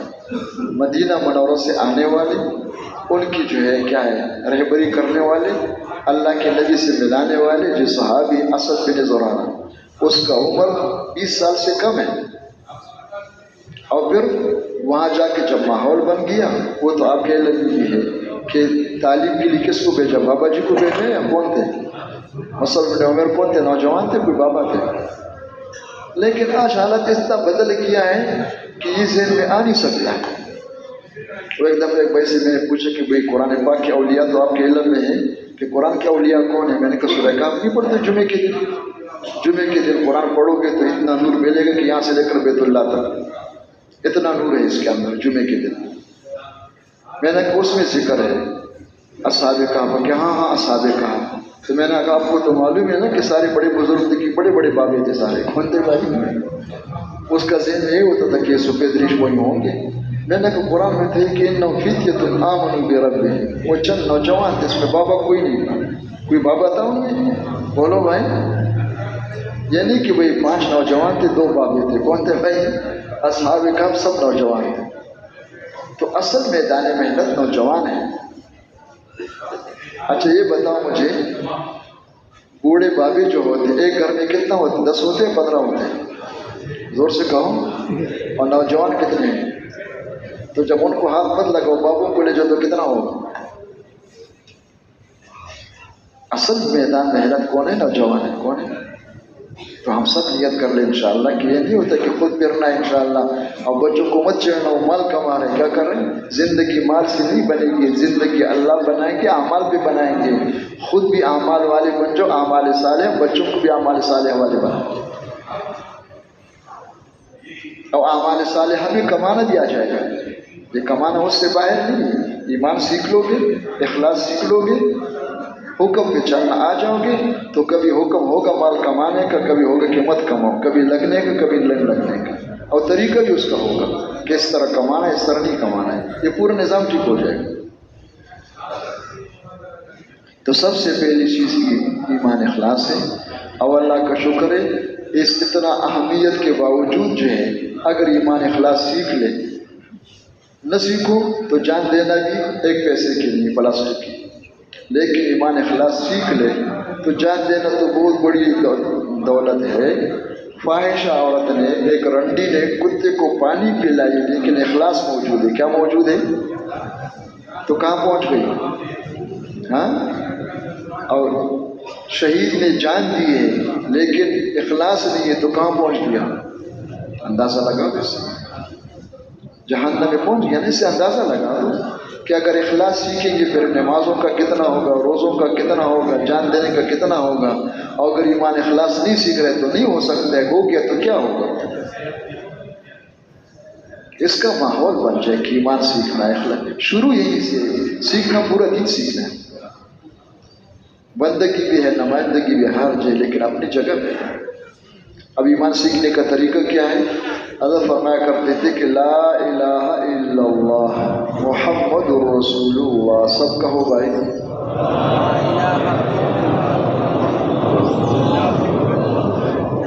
شکر ہے زبان پر ہے کلمہ ایمان. کیا ہے بھائی؟ اور ایمان کی جگہ کہاں ہے؟ دل ہے. زبان پر ہے کلمہ تقویٰ، اور تقویٰ کی جگہ کہاں ہے؟ دل ہے. زبان پر ہے کلمہ اخلاص، اب اخلاص کی جگہ کہاں ہے؟ لاؤڈ اسپیکر ہے، تقریر ہے، وما علینا الا البیان.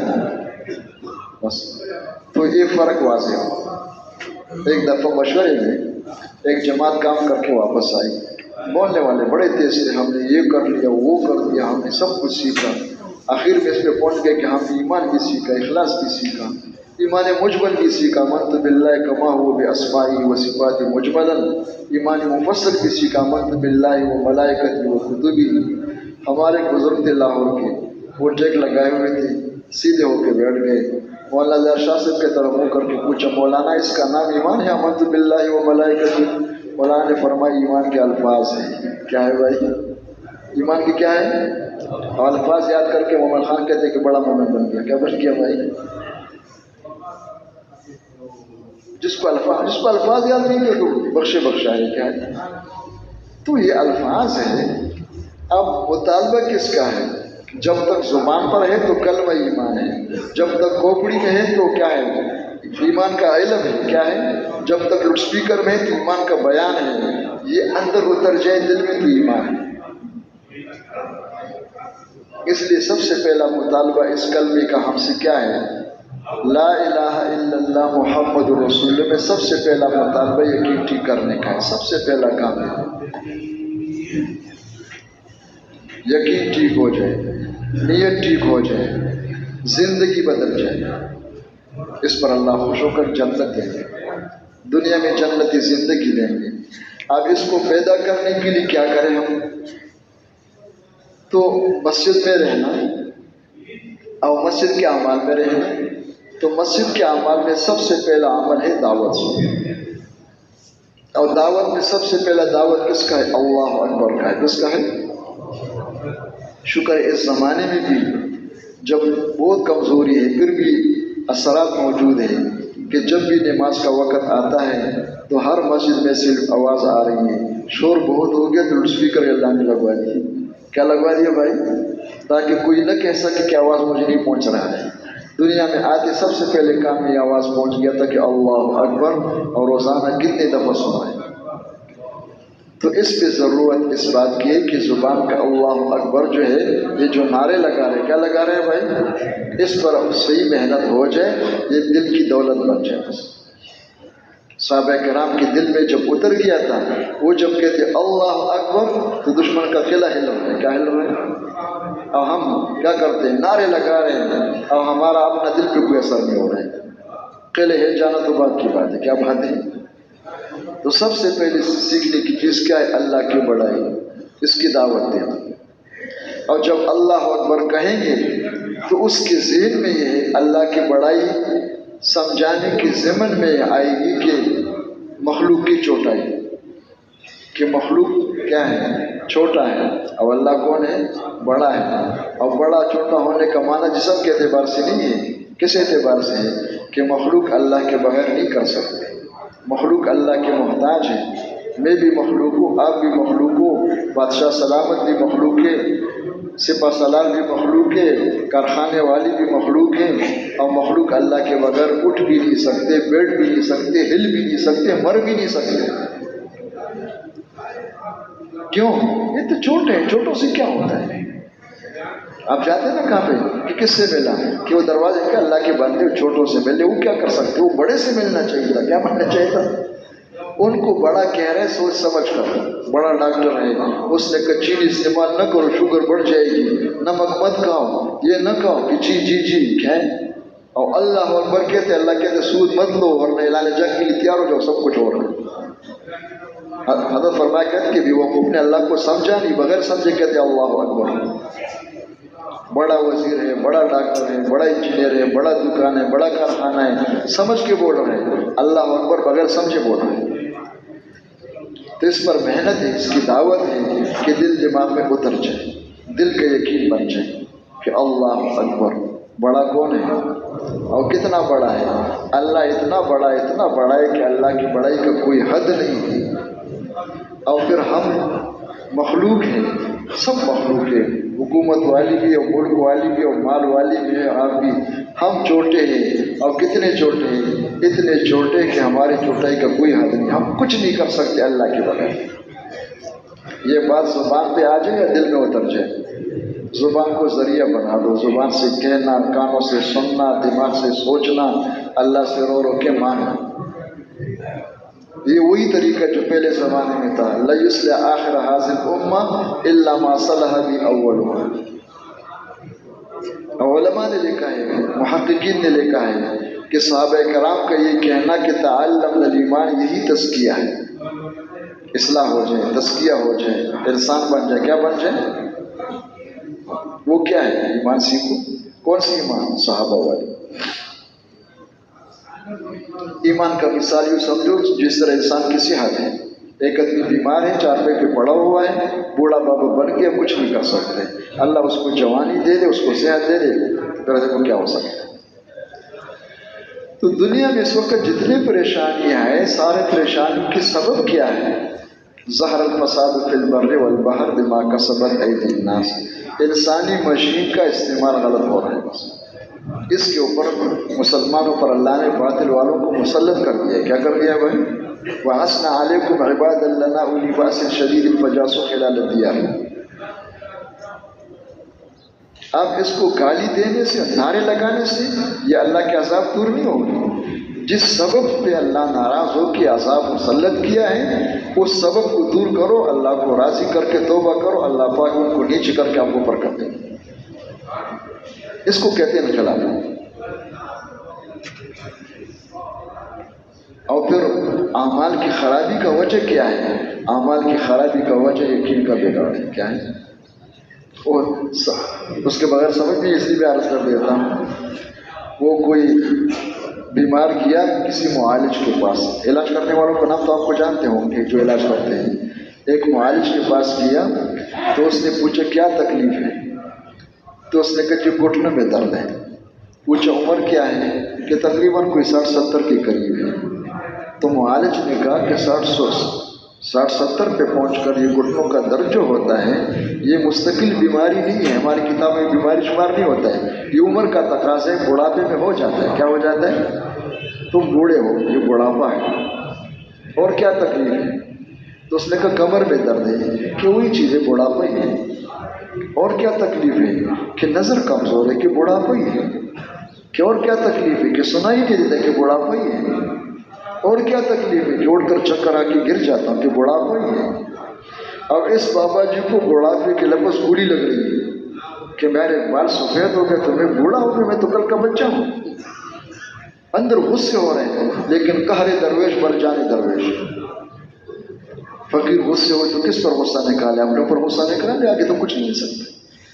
غصے ہو رہے، برداشت کر رہے تھے، لیکن آخر میں اتنا غصہ آ گیا کہ پارا اتنا چڑھ گیا کہ قابو سے باہر ہو گیا، اور کچھ پتہ نہیں چلا۔ معالج کو ایک تپڑ لگا دی زور سے کہ بڑھاپے کے بچے طبیہ کالج میں کچھ اور پڑھ کر کے آئے ہوئے، بڑھاپا ہی بڑھاپا ہے، بڑھاپا ہی بڑھاپا ہے، بڑھاپا ہی بڑھاپا ہے۔ اور نے کہا بابا جی معاف کرو، جو مجھے لگا یا اپنی بڑھاپا ہی، اور کوئی نہیں ہے۔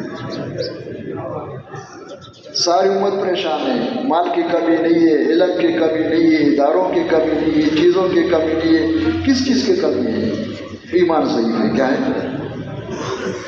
اب اس پر سارے مطمئن ہے کہ نہیں مضبوط ایمان والے کون ہے؟ پھر کرو علاج بتایا گیا ہے کہ یہ سارے بوڑھے جو ہے ان کو انشاءاللہ وہ دوائی پلاؤ جس سے جوانی مل جائے، پھر دیکھو دوڑنا کیا کام ہے، دوڑنا کیا ہوتا ہے، اٹھنا کیا ہوتا ہے، بیٹھنا کیا ہوتا ہے۔ جس طرح ایک نوجوان کے لیے، ایک صحت آدمی کے لیے اٹھنا بھی آسان ہے، بیٹھنا بھی آسان ہے، دوڑنا بھی آسان ہے، بولنا بھی آسان ہے، دیکھنا بھی آسان ہے، اس طرح جب یہ یقین ٹھیک ہو جائے اس کے لیے ہر حکم پہ چلنا آسان ہے۔ تو اس کے لیے روزانہ ایمان و یقین کی دعوت دینی ہے، اللہ کی بڑائی سمجھانی، ان کی قدرت سمجھانی، ان کی ربوبیت سمجھانی، انبیاء علیہ السلام کے قصے سنانا ہے۔ کل میں نے عرض کیا تھا اس تعلیم کے دوران جو تفصیل کے ساتھ جو قرآن میں قصے ہیں تفصیلاً نہ ہو، اجمالاً ہو، اور اس لیے بیان کرنا ہے کہ ان قصوں میں اللہ نے اپنے قدرت کو دکھایا ہے۔ ابراہیم علیہ السلام کو دشمنوں نے آگ میں ڈال دیا، ابراہیم علیہ السلام نے بھی بچوں کو صحرا میں چھوڑ دیا حکم۔ اصحاب کہف غار میں تھے، یونس علیہ السلام مچھلی کے پیٹ میں تھے، موسیٰ علیہ السلام کو صندوق میں بند کر کے دریا میں پھینک دیا، یوسف علیہ السلام کو کنویں میں ڈال دیا، وہاں سے نکال کر اللہ نے سب کے سروں کے اوپر تخت پر بٹھا دیا۔ یہ سارے قرآن قصے ہیں، یہ سب کچھ کس نے کیا ہے؟ اور کس طرح کیا ہے؟ اپنے قدرت سے. تو یہ کس کو سنانا ہے؟ اپنے دل کو. روزانہ سنانا ہے کبھی کبھی؟ اللہ کرے اس میں شروع ہو جائے. یعنی کہ میٹر چالو چل لگ رہا ہے، کیا لگ رہا ہے؟ یہ سنانا ہے اپنے آپ کو روزانہ. اور آسان ہے، نفس کے خلاف ہے بس. تو نفس کے خلاف ہے تو کیا کرے؟ المجاہد من جاہد نفسہ فی طاعت اللہ. حقیقی مجاہد وہ ہے جو اپنے نفس کے ساتھ مقابلہ شروع کرے. وہ نہیں چاہتے ہیں ان سے کب چاہو یا نہ چاہو، میں سنوں گا، میں نہیں اٹھوں گا، میں جا کے کہوں گا، میں یہی سوچوں گا. تو اللہ نے توفیق نصیب فرما دے. لیکن ساتھ ساتھ چلتے رہے. نفس جو ہے چھوڑیں گے نہیں ہے، وہ راستہ بدل دیں گے. پہلے تو منع کریں گے، جب منع نہیں ہوئی تو کہتے دعوت دو، ایران دوران کی باتیں کرو. اپنے کرنی میں تو قرآن سلوک کے مطابق دعوت دوں گا. تو آخر میں جا کر شک ڈالنے کی کوشش کریں گے کہ ہاں ماشاءاللہ اب تو بالکل قرآن کی دعوت دے رہے ہو، وہی قصے سنا رہے ہو. بس اس میں اتنا ہوتا ہے کہ آسان کرو. عربی کی عبارتیں مت پڑھو. سمجھ میں آ گیا؟ ایک تو یہ کہ اکثر ان پڑھ ہے، ان پڑھ عربی کی عبارتیں پڑھیں گے تو پتہ نہیں وہ عربی کیسے بول رہے ہیں. اور اگر واقعی عربی دان بھی ہے لیکن اگر وہ اپنی زبان سمجھتے ہیں، آپ کی اردو زبان ہے یا کوئی اور زبان والے ہیں، تو آسان کر کے بتا دے تاکہ سارے مسلمان سمجھے کہ ہم بھی کر سکتے ہیں. ورنہ وہ کہتے قاری صاحب کا کام ہے، وہ کر سکتے ہیں، ہم کہاں کر سکتے ہیں. اس طرح آسان کر کے یہ جو قرآن قصے ہے یہ بیان کرنا ہے کہ اللہ نے اپنے قدرت سے کیا ہے. تو شیطان، نفس اور شیطان آ کر آگے راستہ بدل دے گی 2-3 دن کے بعد کہ ہاں بھائی بالکل صحیح بات ہے، مبارک ہو، ماشاءاللہ آپ تو صحیح لین پہ آ گئے ہو. کس پہ آ گئے ہو؟ لیکن ایک بات ذرا سن لو، یہ کام جوش کا نہیں ہے، کیا نہیں، ہوش کا ہے. کس کا ہے؟ کیسے یہ جملے استعمال کر رہے تبلیغ والوں کی تباہ کرنے کی. یہ جو انبیاء علیہ السلام کے ساتھ ہوا تھا وہ نبی تھے. وہ جو پانی کے اوپر چل رہے تھے، وہ اللہ ان کی دعاؤں پر ہی سب کچھ ہوتا، وہ صحابہ تھے. کون تھے؟ وہ فلان تھے، وہ اصحاب کہف تھے. تو آپ بھی اصحاب کہف میں سے ہو. توبہ کرو، تو غریب لوگ کے چلنے کے لیے آئے. کس کے لیے آئے بھائی؟ بس یہ سب کچھ کر کے پنچر کر دیا. کیا کر دیا؟ وہ سارا ہوا نے کر دیا. تو قرآن پاک میں جہاں اللہ نے واقعات کو بیان کیا ہے اور کس لیے بیان کیا ہے؟ اپنے آپ کو بتانے کے لیے کہ میں کون ہوں، مجھے پہچان ہوں، میں قادر مطلق ہوں. جب میں چاہتا ہوں تو میں اپنے قدرت سے سب کچھ کے بغیر کر سکتا ہوں. تو جہاں کسے سنائے تو وہاں یہ بھی بتا دے کہ کان کھول کے سنو، یہ جو کچھ میں کر رہا ہوں یہ راستہ بند نہیں ہے، قیامت تک چالو ہے. نبوت ختم ہو گئی، راستہ بند نہیں ہوا، راستہ چالو ہے. یہ ان کے ساتھ مخصوص نہیں ہے، قیامت تک کے لیے شرائط ہے. تو قرآن پاک میں قصہ بھی سنایا یونس علیہ السلام کا، وَنَجَّيْنَاهُ مِنَ الْغَمِّ. آگے کیا ہے؟ وَكَذَلِكَ نُنْجِي الْمُؤْمِنِينَ. آگے قصہ سنایا وَكَذَلِكَ نَجْزِي الْمُحْسِنِينَ إِنَّا كَذَلِكَ نَجْزِي الْمُحْسِنِينَ وَلَنَجْزِيَنَّ الَّذِينَ صَبَرُوا بِأَحْسَنِ مَا كَانُوا يَعْمَلُونَ. کتنے قرآن کی واضح نصوص آیاتیں ہیں کہ جس طرح ان کے ساتھ ان اعمال پہ ہوا تھا، یقین پہ ہوا، یہ ہوتا رہے گا، قیامت تک ہوگا. چلنے والوں کی ضرورت ہے. کسی زمانے میں چلنے والے لاکھوں ہو گئے تو لاکھوں مزے کر رہے تھے. کسی زمانے میں چلنے والے کم ہو گئے تو کم تھے. راستہ کبھی بند نہیں ہوا ہے. لیکن ضرورت اس میں ہے کہ راستہ چالو ہو کر ساری امت اس پر آ جائے. اس لیے کہ امت کا مسئلہ امت سے حل ہوگا، افراد سے حل نہیں ہو سکتا. ایک معتدی ہی طبقہ اس پر آ جائے. تو اس طرح انبیاء علیہ السلام کی قصے سنانا، ایمان کے نفع بتانا، آخر میں تشکیل اس لیے کرنا ہے کہ یہ خیر خواہی ہے. یعنی کہ بھائی کسی اور کو نہ بتانا وہ بھی ولی بن جائے، ہمارے مقابلے میں بڑا بزرگ بن جائے. کیا بن جائے بھائی؟ اکیلے بزرگ ہوں کیا ہوں؟ یہ بخیلوں کی دنیا نہیں، سخیوں کی دنیا ہے. انبیاء علیہ السلام دل سے چاہتے کہ اللہ سب کو ہدایت دے. کیا دے؟ تو نبی کی نیابت میں ہمارے اندر یہ جذبہ ہو کہ اللہ سب کو یہ نصیب فرما دے. اور خاص طور مسلمان کے مومن خان جو ہے اللہ اس کو حقیقی مومن بنا دے. کیا بنا دے؟ اس کا راستہ کیا ہے؟ اس کا راستہ ہے کہ ہم بھی بستر اٹھا کر کے آئے ہیں بھائی، تم بھی بستر اٹھا کے آ جاؤ. بیدنا کر رہے ہیں، ہم سکھا نہیں رہے، یہ ہم خود سیکھ رہے ہیں. اس وقت دھوکہ نہ ہو کہ میں دعوت دے رہا ہوں، بیان کر رہا ہوں، خاموش رکھو، مجمع ٹھیک کر رہا ہوں. کیا کر رہا ہوں؟ کیا ٹھیک کر رہا ہوں؟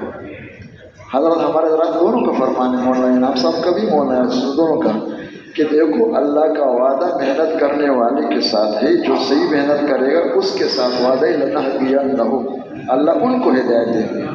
جن پر محنت کر رہے ہیں ان کے بارے میں کوئی وعدہ نہیں ہے، وہ اللہ کی مشیت پر ہے. اللہ چاہے تو دے دے، اللہ نہ چاہے تو پیغمبر بھی محنت کرے، اللہ ہدایت دے تو نہیں ہوتا ہے.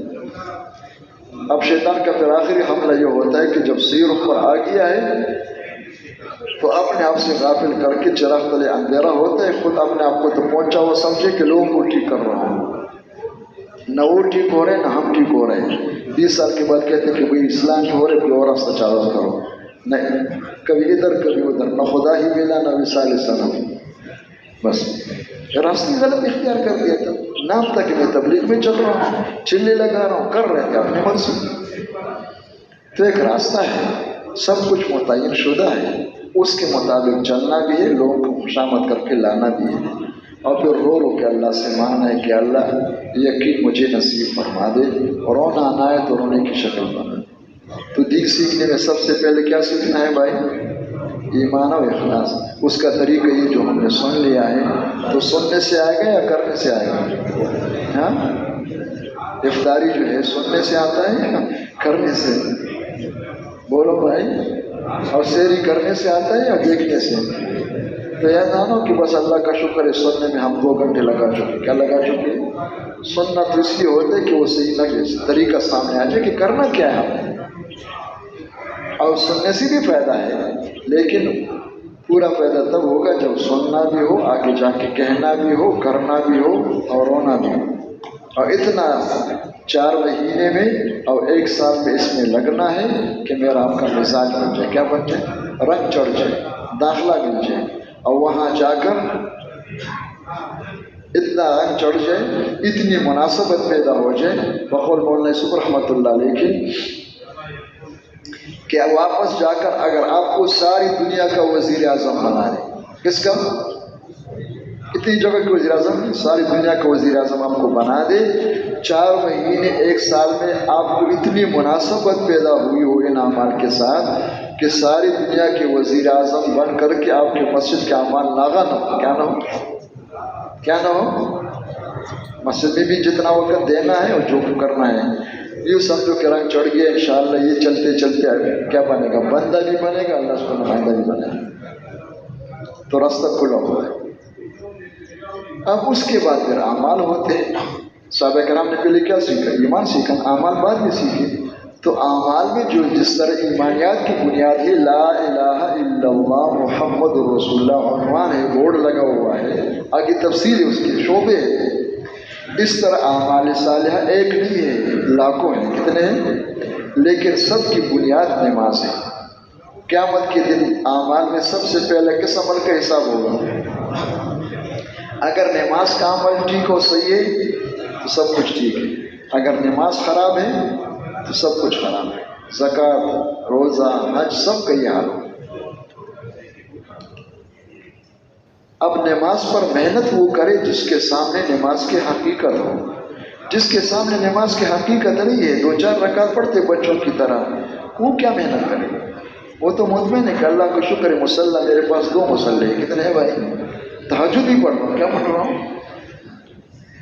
تو سامنے ہو کہ بھائی نماز سیکھنا ہے، لیکن کون سی نماز؟ 2 نماز ہیں. ایک نماز 2 قسم کے نمازی ہیں. ایک قسم کے نمازیوں کا انجام بربادی اور تباہی ہے، ایک قسم کے نمازیوں کا انجام کامیابی اور فلاح ہے. تو وہ نماز مراد نہیں ہے بچوں والی جو پرانے کپڑے کی طرح لپیٹ کر منہ پہ مار دی جاتی ہے. اب بد دعا دے رہی کہ اللہ آپ کو تباہ و برباد کرے.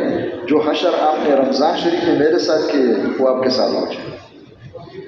یہ جو تباہ ہو رہے ہیں اپنی نماز کی بد دعاؤں سے، اپنے پاؤں پہ خود کلاڑی مار رہے ہیں. اور ایک وہ نماز ہے جو دعائی دے رہی سفارشی بن کر، حافظک اللہ کما حافظتنی، اللہ کی ایسے حفاظت فرمائے جیسے خشوع، خضوع، یقین، اخلاص، دیہات کے ساتھ آپ نے مجھے فرضوں کو، نفلوں کو، تراویح کو پڑھائے. اب اللہ آپ کی دنیا خراب بنا. بتا دو اگر نماز کے بعد نماز بد دعا دے رہی ہے اور ہم دعا مانگ رہے ہیں تو اللہ کی ہماری دعائیں سنی جائے گی یا نماز کی بد دعا سنی جائے گی؟ بولو بھائی، اور نماز کی بد دعا ہمارے اوپر آئے گی، دعا نہیں آئے گی۔ اب وہ کون سی نعمت ہے جو قدرت سے براہ راست پیدا حاصل کرنے کے لیے دیا گیا ہے، جس کی طرف اللہ کے نبی ہر مشکل ہر تنگی میں متوجہ ہوتے تھے، اور تمام انبیاء علیہ السلام کا معمول یہی تھا کہ ہر تنگی مشکل میں نماز پڑھتے تھے۔ وہ نماز مراد ہے جس کا ظاہر بھی ٹھیک ہو اور باطن بھی ٹھیک ہو۔ ظاہر سے مراد مسائل ہیں، باب صفت الصلاۃ، باب کیفیت الصلاۃ جو کتابوں میں اس کو پڑھنا اور اس کو سمجھنا علماء سے، اس لیے کہ صرف اردو کی کتابیں پڑھنے سے انسان نہیں بنتا ہے۔ کبھی کوئی کتابوں سے ڈاکٹر بنا ہوا ہے اور کوئی کتابوں سے ڈاکٹر بن جائے گا تو انشاءاللہ جیل میں نہیں جائے گا۔ پتہ چل جائے کہ بھئی اس نے کوئی مشکل کسی سیکھا تو ہے نہیں، کتابوں سے علاج کر رہے، کیا کر رہے؟ تو کیا خیال یہ دین اتنا مفت ہے کہ کوئی 5 کتابیں پڑھ لے تو مفتی اعظم بن جائے؟ جنہوں نے زندگیاں لگائی، جن کو اللہ نے سمجھ دی، جو واقعی سمجھتے ہیں، ان کی نگرانی میں ہو، بے شک پڑھتے رہو۔ یہ معاون بن سکتا ہے، لیکن اس سے میں یہ بن جاؤں گا، یہ اپنا بیڑا غرق کر رہے ہیں، تو اس کا طریقہ سیکھنا ہے ان سے، اور پھر ظاہر بھی ٹھیک ہو اور باطن دل میں کیا ہو، اللہ کا خوف، اس کو بھی سیکھنا ہے، اللہ اکبر سیکھنا ہے، مخلوق کا خوف دل سے نکل جائے، مخلوق کی بڑائی دل سے نکل جائے، اللہ کی بڑائی دل میں آ جائے، دل میں اللہ سے امید ہو، غیر اللہ سے امید کٹ جائے، اللہ کا دھیان ہو، نماز کے اندر مخلوق کا دھیان ہو، غفلت ہی غفلت ہے۔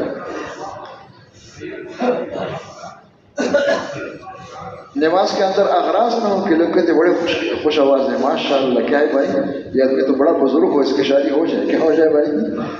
سمجھ میں آ گئی؟ اغراض ختم ہو جائے، اغراض کے ساتھ رکوع سجدہ قرآن پڑھنا نہ ہو، اخلاص کے ساتھ ہو کہ اللہ راضی ہو جائے۔ ان صفات کے ساتھ نماز پڑھ کر اور اس نماز کے بعد جب ہاتھ پھیلا کر ہاتھ اٹھا کر مانگا جائے تو اللہ جل جلالہ ہر ضرورت کو اپنے قدرت سے پوری کر دیں گے، ہر مشکل کو آسان کر دیں گے۔ ایسی نماز پر اللہ گناہوں کو معاف فرما دیں گے، رزق میں برکت دیں گے۔ یہ بدل سنا دیا نا بھائی، آسان یا مشکل؟ اس طرح آسان بدل سنا۔ ایسی نماز سیکھنے کے لیے کیا کریں گے؟ ایک دفعہ میں نے پوچھے ساتھیوں سے کہ ایسی نماز کے لیے کیا کریں گے؟ کہتے قاری صاحب کے پاس جائیں گے۔ میں نے کہا قاری صاحب نے تو نماز نہیں سیکھی، اس نے تو قرآن سیکھا ہے، کیا سیکھا ہے؟ نماز میں صرف قرآن ہے یا کچھ اور بھی ہے؟ اخلاص بھی ہے، ایمان بھی ہے، اللہ کا دھیان بھی ہے، قیام بھی ہے، رکوع بھی ہے، سجدہ بھی ہے۔ قاری صاحب کے رکوع کو دیکھو کس طرح ہے، یہ ذہن میں نہیں آتا ہے کہ سیکھنا کہاں ہے۔ اس نے کہا پھر کہاں سیکھیں؟ میں نے کہا آپ کو سمجھ میں نہیں آتا ہے کہ میں نے کہا اس نماز کو سیکھنے کے لیے بے نمازیوں کے پاس جانا ہوگا۔ کن کے پاس جانا ہوگا؟ یہ کیسے ہو سکتا ہے بے نمازی؟ میں نے کہا جاؤ بے نمازیوں کے پاس، ان کو اس نماز کی دعوت دو، اس نیت کے ساتھ کہ زمین والوں پہ رحم کرو۔ کیا ہوگا؟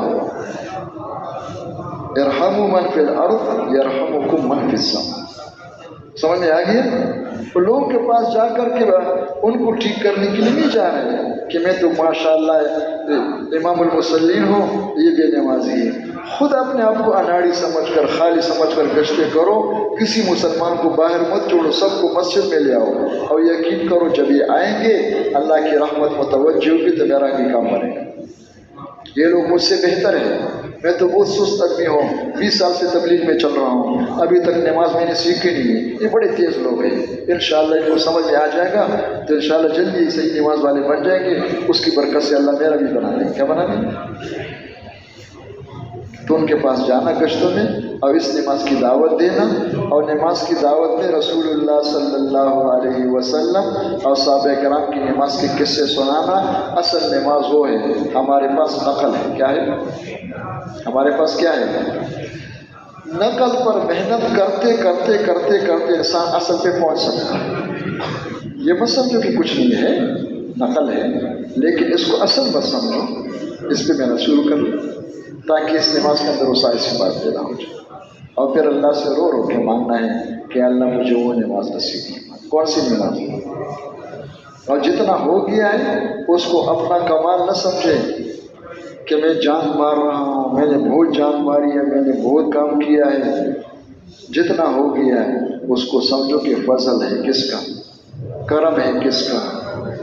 دل میں شکر کی کیفیت ہو کہ یا اللہ میں تو اس کا مستحق نہ ہوں، آپ نے میرے اوپر کتنے احسان کیے کہ مجھے یہاں تک پہنچایا ہے۔ اور ساتھ اس کا بھی اہتمام ہو اور اعتراف ہو اللہ کے سامنے کہ اللہ کے شان کے مطابق نماز نہیں ہوئی، کما تلیق و بشان ما صلیت۔ اب اللہ سے رو کے مانگنا ہے۔ اللہ نماز کے بعد کیا ہے؟ استغفر کیا ہے؟ اور نماز کے اندر کیا ہے؟ اللہم انی ظلمت نفسی ظلما کثیرا ولا یغفر الذنوب الا انت فاغفر لی مغفرۃ من عندک وارحمنی انک انت الغفور الرحیم۔ یہ کس پر ہے؟ اپنی نماز پر ہے کہ وہ نماز نہیں ہے، کیا نہیں ہے بھائی؟ اللہ مجھے معاف فرما دے۔ اور پھر رو رو کے مانگنے کہ اللہ مجھے نماز نصیب فرما دے۔ کون سی نماز ہے؟ بولو بھائی، وہ نماز ہے۔ کون سی نماز ہے؟ وہ ہمارے علاقے والی نماز ہے۔ اللہم اعنی علی ذکرک و شکرک و حسن عبادتک۔ یا اللہ وہ نماز ہے جس میں یقین بھی ہو، اخلاص بھی ہو، دھیان بھی ہو، سنت کے مطابق بھی ہو، جو اللہ آپ کے دربار میں قبول شدہ نماز ہو، وہ نماز مجھے نصیب فرما دے۔ میرے پاس نہیں، رونا شروع کرے۔ رونا نہیں تو کیا کرے بھائی؟ رونے کی شکل یہ ہے ایمان و اعمال صالحہ قرآن کی اصطلاح میں، اور ہمارے آپ کی اصطلاح میں ہے کلمہ نماز۔ کیا نماز؟ کلمہ نماز سے مراد ایمان اعمال صالحہ ہے۔ کلمہ نماز سے الفاظ نہیں ہے کہ میاں جی والی کلمہ نماز ہو تو اللہ کا شکر ہے میاں جی میرا شاگرد ہے۔ کس کا شاگرد ہے؟ وہ سب کچھ مجھے آتا ہے، کہاں آتا ہے ہمیں؟ وہ حقائق مراد ہے۔ حضرت فرمایا کرتے تھے جس کو یہ کلمہ نماز مل گیا بے تاج کے بادشاہ ہے۔ کیا ہے؟ ملک بدون تاج، وہ بے تاج کے بادشاہ ہے، وہ کسی کا غلام نہیں بن سکتا ہے، اس کو کوئی کیا کرنے استعمال نہیں کر سکتا۔ اس لیے کہ اس نماز پر دینے والی ذات کون ہے؟ وہ ہر جگہ اپنے قدرت کے ساتھ، اپنے علم کے ساتھ ہر جگہ ہے۔ اب یہ نماز انشاءاللہ آپ کے پاس ہوں گے یا راستے میں گم کر لو گے کہ نہیں کوئی بستر نہیں ہے گریوان میں بھول گیا ہے۔ کیا بھول گیا ہے؟ میں پہاڑ کے اوپر ہے، یہ نماز پڑھو، اللہ سے مانگو، اللہ کر دے۔ اور جس کو یہ نماز مل گیا اس کو حوصلہ ہے کہ کمائی کو ٹھیک کر لے۔ کیا کر لے؟ ورنہ کہتے حرام کی کیا کرے، مجبور ہے یار، کیا کرے؟ چھوٹے چھوٹے لیکے بچے کیا ہے؟ چھوٹے چھوٹے بچے کیا ہیں؟ جس کو یہ نماز مل گیا وہ کہتے حرام چھوڑ دو بھائی، میری نماز تباہ ہو جائے گی۔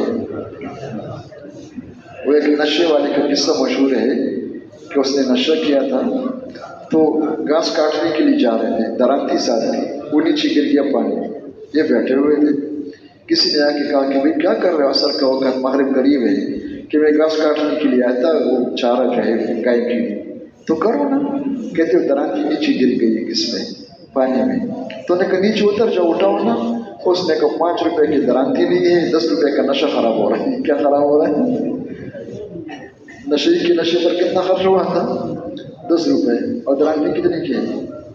تو جس کو یہ نماز مل جائے گی وہ حرام کرے گا، وہ حرام میں مبتلا ہوگا، وہ سود کرے گا، وہ غصب کرے گا۔ کہتے یہ کیا چیز ہے؟ چند کوڑیاں ہیں، میرا نماز ہی ختم ہو جائے گا۔ کیا ہو جائے گا؟ جس سے میری دنیا آخرت بن رہی ہے۔ جس کو یہ نماز مل گیا اس کو حوصلہ ہوگا کہ انشاءاللہ حرام کے کروڑوں کو لات مار دے۔ کیا کر دے؟ حرام کی چیزوں کو چھوڑ دے۔ اور جو یہ نہیں ہوگا تو سب کچھ کے ساتھ سب کو مبتلا ہوگا، اور شاید پھر اپنے آپ کے لیے ہی حوالے کی تلاش کرے۔ اب اس کی یہ تو اصل محنت ہے، بنیاد ہے، اس کو قوت پہنچانے کے لیے علم و ذکر کہ ایمان اعمال صالح کی محنت میں قوت پیدا ہو جائے۔ اس کے لیے فضائل کا سننا تاکہ فضائل کے یقین آ جائے، مسائل سیکھنا تاکہ طریقہ معلوم ہو جائے، اللہ کا ذکر کرنا تاکہ اللہ کا دھیان، صفت احسان نصیب ہو جائے۔ اس سے ایمان اعمال میں ترقی کیا ہو؟ اصل ایمان اعمال ہے۔ کیا ہے بھائی؟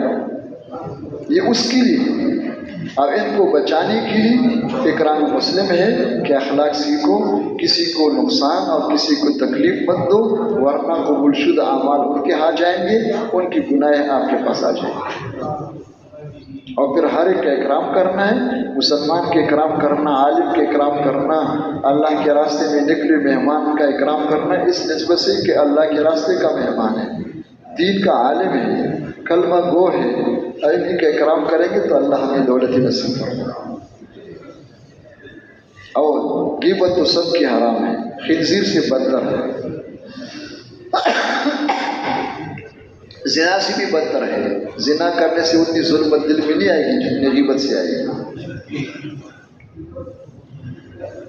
اس کی دعوت بھی دینا، اس کی عملی مشق بھی کرنا اور اللہ سے مانگنا۔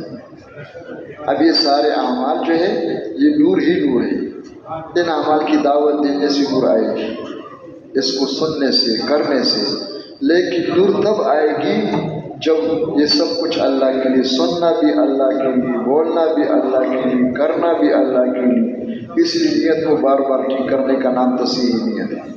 جس طرح سانس لینا جو ہوتا ہے تو دل میں ایک دفعہ سانس لیتے ہیں، 2 دفعہ بولو بھائی یہ ابھی چالو ہے، ماشاءاللہ آ رہا ہے جا رہا ہے، آ رہا ہے جا رہا ہے، آ رہا ہے جا رہا ہے، بالکل یہ حد تصحیح نیت کا ہے۔ یہ نہیں کہ بھائی چلے میں آج ایک دفعہ نیت کر دے کہ سب کچھ اللہ کو راضی کرنے کے لیے کروں گا، بس ہو گیا۔ بابو استحضار نیت مستحضر ہو، مستحضر جانتے ہیں، ہر وقت یاد ہو کہ اللہ کو راضی کرنے کے لیے اٹھ رہا ہوں، بیٹھ رہا ہوں، بول رہا ہوں، سن رہا ہوں۔ مولانا عبید اللہ صاحب رحمۃ اللہ علیہ نے بیان فرمایا کہ یہ عجیب مسئلہ کہ ہمارے زمانے میں مذاکرے لکھنے پہ آ گئے۔ کس پہ آ گئے بھائی؟ لفظ وہاں کے ہیں اور اس کا شکل یہاں کی ہے۔ وہ مذاکرے کس طرح کر رہے ہیں ذرا سن لو کہ مذاکرے کرو، ورنہ کتابیں لکھ رہے ہیں۔ وہ اس طرح مذاکرے کر رہے، بطور نمونہ حساب نے بتا دیا۔ ایک میواتی میاں جی نے جماعت والوں سے کہا کھانے کے وقت، تاکہ یاد رہے کہ آؤ جاؤ بھائی حلال کا کھانا تیار ہے، حکم ہے کہ پاکیزہ کھانا کھاؤ، پاکیزہ عمل کرو، حکم ہے، آ جاؤ۔ خود اٹھ گئے، ان کو بھی اٹھا دیا، یاد دلانے، آ جاؤ بھائی، کھانے سے پہلے ہاتھ دھونا سنت ہے، خود بھی ہاتھ دھو رہے، وہ بھی ہاتھ دھو کے ہاتھ بھی دھلوا رہے۔ اچھا بھائی بیٹھ جاؤ، بیٹھ کے کھانا سنت ہے بھائی، دسترخوان لگاؤ بھائی، یہ بھی سنت ہے بھائی، اللہ کا نام بسم اللہ پڑھ کے کھانا کھاؤ، اور خود بسم اللہ پڑھ رہے ہو بھائی، اپنے ہاتھ سے کھاؤ، دائیں ہاتھ سے کھانا، یہ سنت ہے بھائی، سامنے سے کھاؤ، درمیان سے نہ کھاؤ بھائی، الحمدللہ کہو۔ یہ لکھ رہے ہیں یا بتا رہے ہیں؟ اب ہم نے کیا کر دیا؟ کیا کر دیا؟ تو مذاکرے اس طرح ہوتے ہیں، عملی طور پر کرتے تھے۔ وہ سارے ان پڑھ تھے، اکثر میواتی ان پڑھ ہوتے تھے، شروع والے بھی ان پڑھ تھے، اس کام کی شروع بھی ان پڑھوں سے ہوئے، بتانے کے لیے ہوتے ہیں کہ قلم کاٹنے کا اس میں بہت کم خرچ ہے۔ علم الانسان کیا ہے؟ اقرا باسم ربک الذی خلق میں کیا ہے؟ الذی علم بالقلم، اس کے بعد کیا ہے؟ علم الانسان ما لم یعلم، کہ جس اللہ پاک نے علم سکھائے قلم کے راستے سے، اس اللہ کا ایک راستہ نہیں اور راستے بھی ہے۔ نبی کو جو علم دیا وہ دوسرے راستے کا ہے، علم الانسان ما لم یعلم۔ امت کو بھی زیادہ وافر حصہ وہیں سے ملے گا، قلم کا حصہ بہت کم ہے۔ یہ نہ ہو کہ بسم اللہ اولہ و آخر سب کچھ قلم پہ آ گیا، کس پہ آ گیا بھائی؟ تو اس راستے سے سیکھنا ہے۔ اللہ ہم سب کو توفیق نصیب فرما دے، یہ سیکھنے کی چیز ہے۔ تو نیت کے بارے میں عرض کیا تھا کہ مولانا نے فرمایا کہ حضرت کے بڑے حضرت کے لوگوں میں سے ایک میواتی میرے ساتھ نماز پڑھ رہے تھے سب میں، تو جب نماز پڑھ رہے تھے تو میرے قریب تھے، کہتے یا اللہ میں نماز پڑھ رہا ہوں آپ کو راضی کرنے کی، آپ کو خوش کرنے کی، اے اللہ تو راضی ہو جا، اے اللہ تو راضی ہو جا۔ پھر کہتے کہ اللہ کا، یعنی اس کو اطمینان نہیں ہو رہا، کیا نہیں ہو رہا ہے اپنے کہنے سے، اور ہمیں یاد ہی نہیں ہے کیا نہیں ہے، وہ نماز پڑھ رہے بس اللہ اکبر، کیا ہے بھائی؟ تو فرمایا یہ بھی نہیں کہتا کہ میں اس طرح مجذوب بن جاؤں کہ بار بار کہوں، کم سے کم ایک دفعہ تو یاد ہو کہ میں اللہ کو خوش کرنے کے لیے ہاتھ اٹھا رہا ہوں، اللہ کو راضی کرنے کے لیے اللہ اکبر کہہ رہا ہوں، اللہ کو راضی کرنے کے لیے ہاتھ باندھ رہا ہوں، اللہ کو راضی کرنے کے لیے ثنا پڑھ رہا ہوں، اللہ کو راضی کرنے کے لیے سورہ، یہ مستحضر ہو، اس کا علم نہ ہو، اس کا استحضار ہو، کیا ہو؟ اب استحضار دعوت کے بغیر نہیں ہوتا، سنو کہو کرو اور باقی چیزوں سے رابطے ختم کرو، اللہ بلا نہ ہو، ورنہ نہ یہاں ہے نہ وہاں ہے۔ کہتے لا ہنا ولا ہونا، کہتے فائن ہو قالت البرس، وہ عرب نے کہا وسیع البرس۔ یہ جو اللہ بلا سیکھنے ہوتے ہیں نا، یہ چلے تو لگا سکو گے، سال بھی لگ جائے گا، یہ چیزیں پیدا نہیں ہوگی، اور جب پیدا نہ ہوگی تو پھر کیا ہوگا؟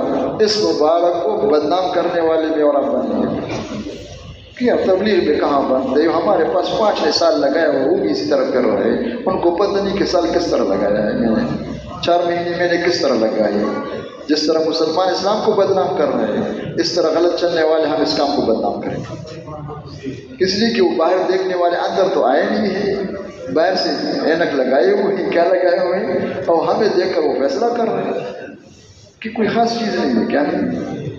تو اللہ کرے کہ ہم اس طرح چلنا ہمیں نصیب ہو جائے، خود بھی بن جائے اور دنیا والوں کے لیے کیا بن جائے، اس مبارک کام کے نیکنامی کا ذریعہ بن جائے۔ جو کچھ ہو رہا ہے وہ بھی کچھ کم نہیں، اللہ کا شکر ہے، لیکن سب کو نظر آ جائے کہ واقعی بننے کی جگہ ہے، کیا ہے۔ اور بننا کیا ہوتا ہے، وہ ضروری ہوتا ہے، کیا ہوتا ہے، ضروری کے اصطلاحات علماء جانتے ہیں کہ ضروری کس کو کہتے ہیں، بننا ضروری ہے، کیا ہے بھائی، وہ ہر ایک کے لیے محنت ضروری ہے۔ تو یہ کہ ہم سب بن جائیں، بننے کے بعد پھر کیا ہے، بننے میں سب سے پہلے چیز یقین کا بننا ہے، نیت کا ٹھیک ہونا۔ اب اس کے لیے پھر جان و مال جو ہے کہاں لگانا ہے، کہ جان و مال اللہ کی دی ہوئی امانت ہے، ہم سب سے اللہ نے خرید لیے جنت کے بدلے میں۔ جان و مال کے استعمال ہونے کی جو اعلیٰ ترین جگہ ہے وہ اعلاء کلمت اللہ ہے۔ ابھی تو ہم چندہ دے رہے ہیں، کیا دے رہے ہیں، مسجدوں کو بھی چندہ دے رہے ہیں، تبلیغ کو بھی۔ انشاءاللہ فارغ ہوں گے تو چلہ لگا لیں گے، کیا کریں گے بھائی، یہ نیت ایک دفعہ 3 چلے دیں گے، کیا دیں گے۔ یہ تو میں نے بس داخلہ کے لیے سیکھنا کیا ہے، سیکھنا یہ ہے کہ جان و مال سب سے پہلے کس پہ خرچ ہو، اللہ کی دین پر، اللہ کا کلمہ زندہ ہو جائے، بلند ہو جائے۔ اس میں کوئی رکاوٹ نہیں ہے راستے میں۔ اگر صدیق اکبر رضی اللہ عنہ کی طرح کل جان و مال اللہ پہ قربان کرنا آ جائے، ہمت حوصلہ ہے، برداشت کر سکتے ہو، تو راستہ بن ہے یا کھلا ہوا ہے۔ اگر خدیجۃ الکبریٰ رضی اللہ عنہا کی طرح کل جان و مال اللہ رسول پر قربان کرنا کی ہمت حوصلہ ہے تو راستہ بن ہے یا کھلا ہوا ہے، مردوں کے لیے عورتوں کے لیے۔ یہ ہے آخری نمبر۔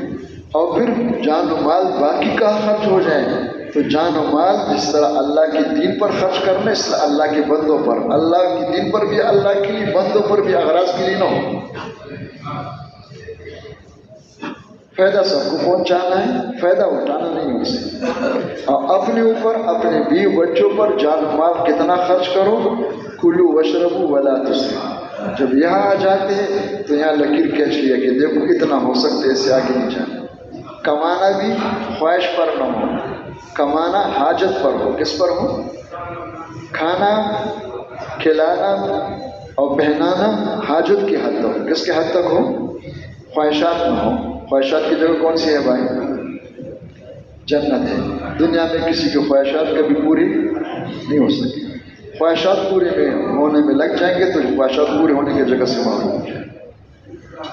یہ وہ نظام ہے جس کو عنوان دیا ہے 6 باتوں کی۔ کس کے لیے ہے بھائی، حضرت فرمایا کرتے مجھے خطرہ ہے اپنے کارکنوں پہ کہ کام نہ ہو رہا ہو اور سمجھے کہ کام ہو رہا ہے، کام نہ کر رہے ہو سمجھے کہ ہم کام کر رہے ہیں۔ کام یہ 6 باتیں ہیں، اگر ان 6 باتوں پر امت لگ محنت کر کے ان کو پیدا کرنے کی کوشش میں لگے ہوئے ہیں، انشاءاللہ ان کو پورے دن پر چلنا آ جائے۔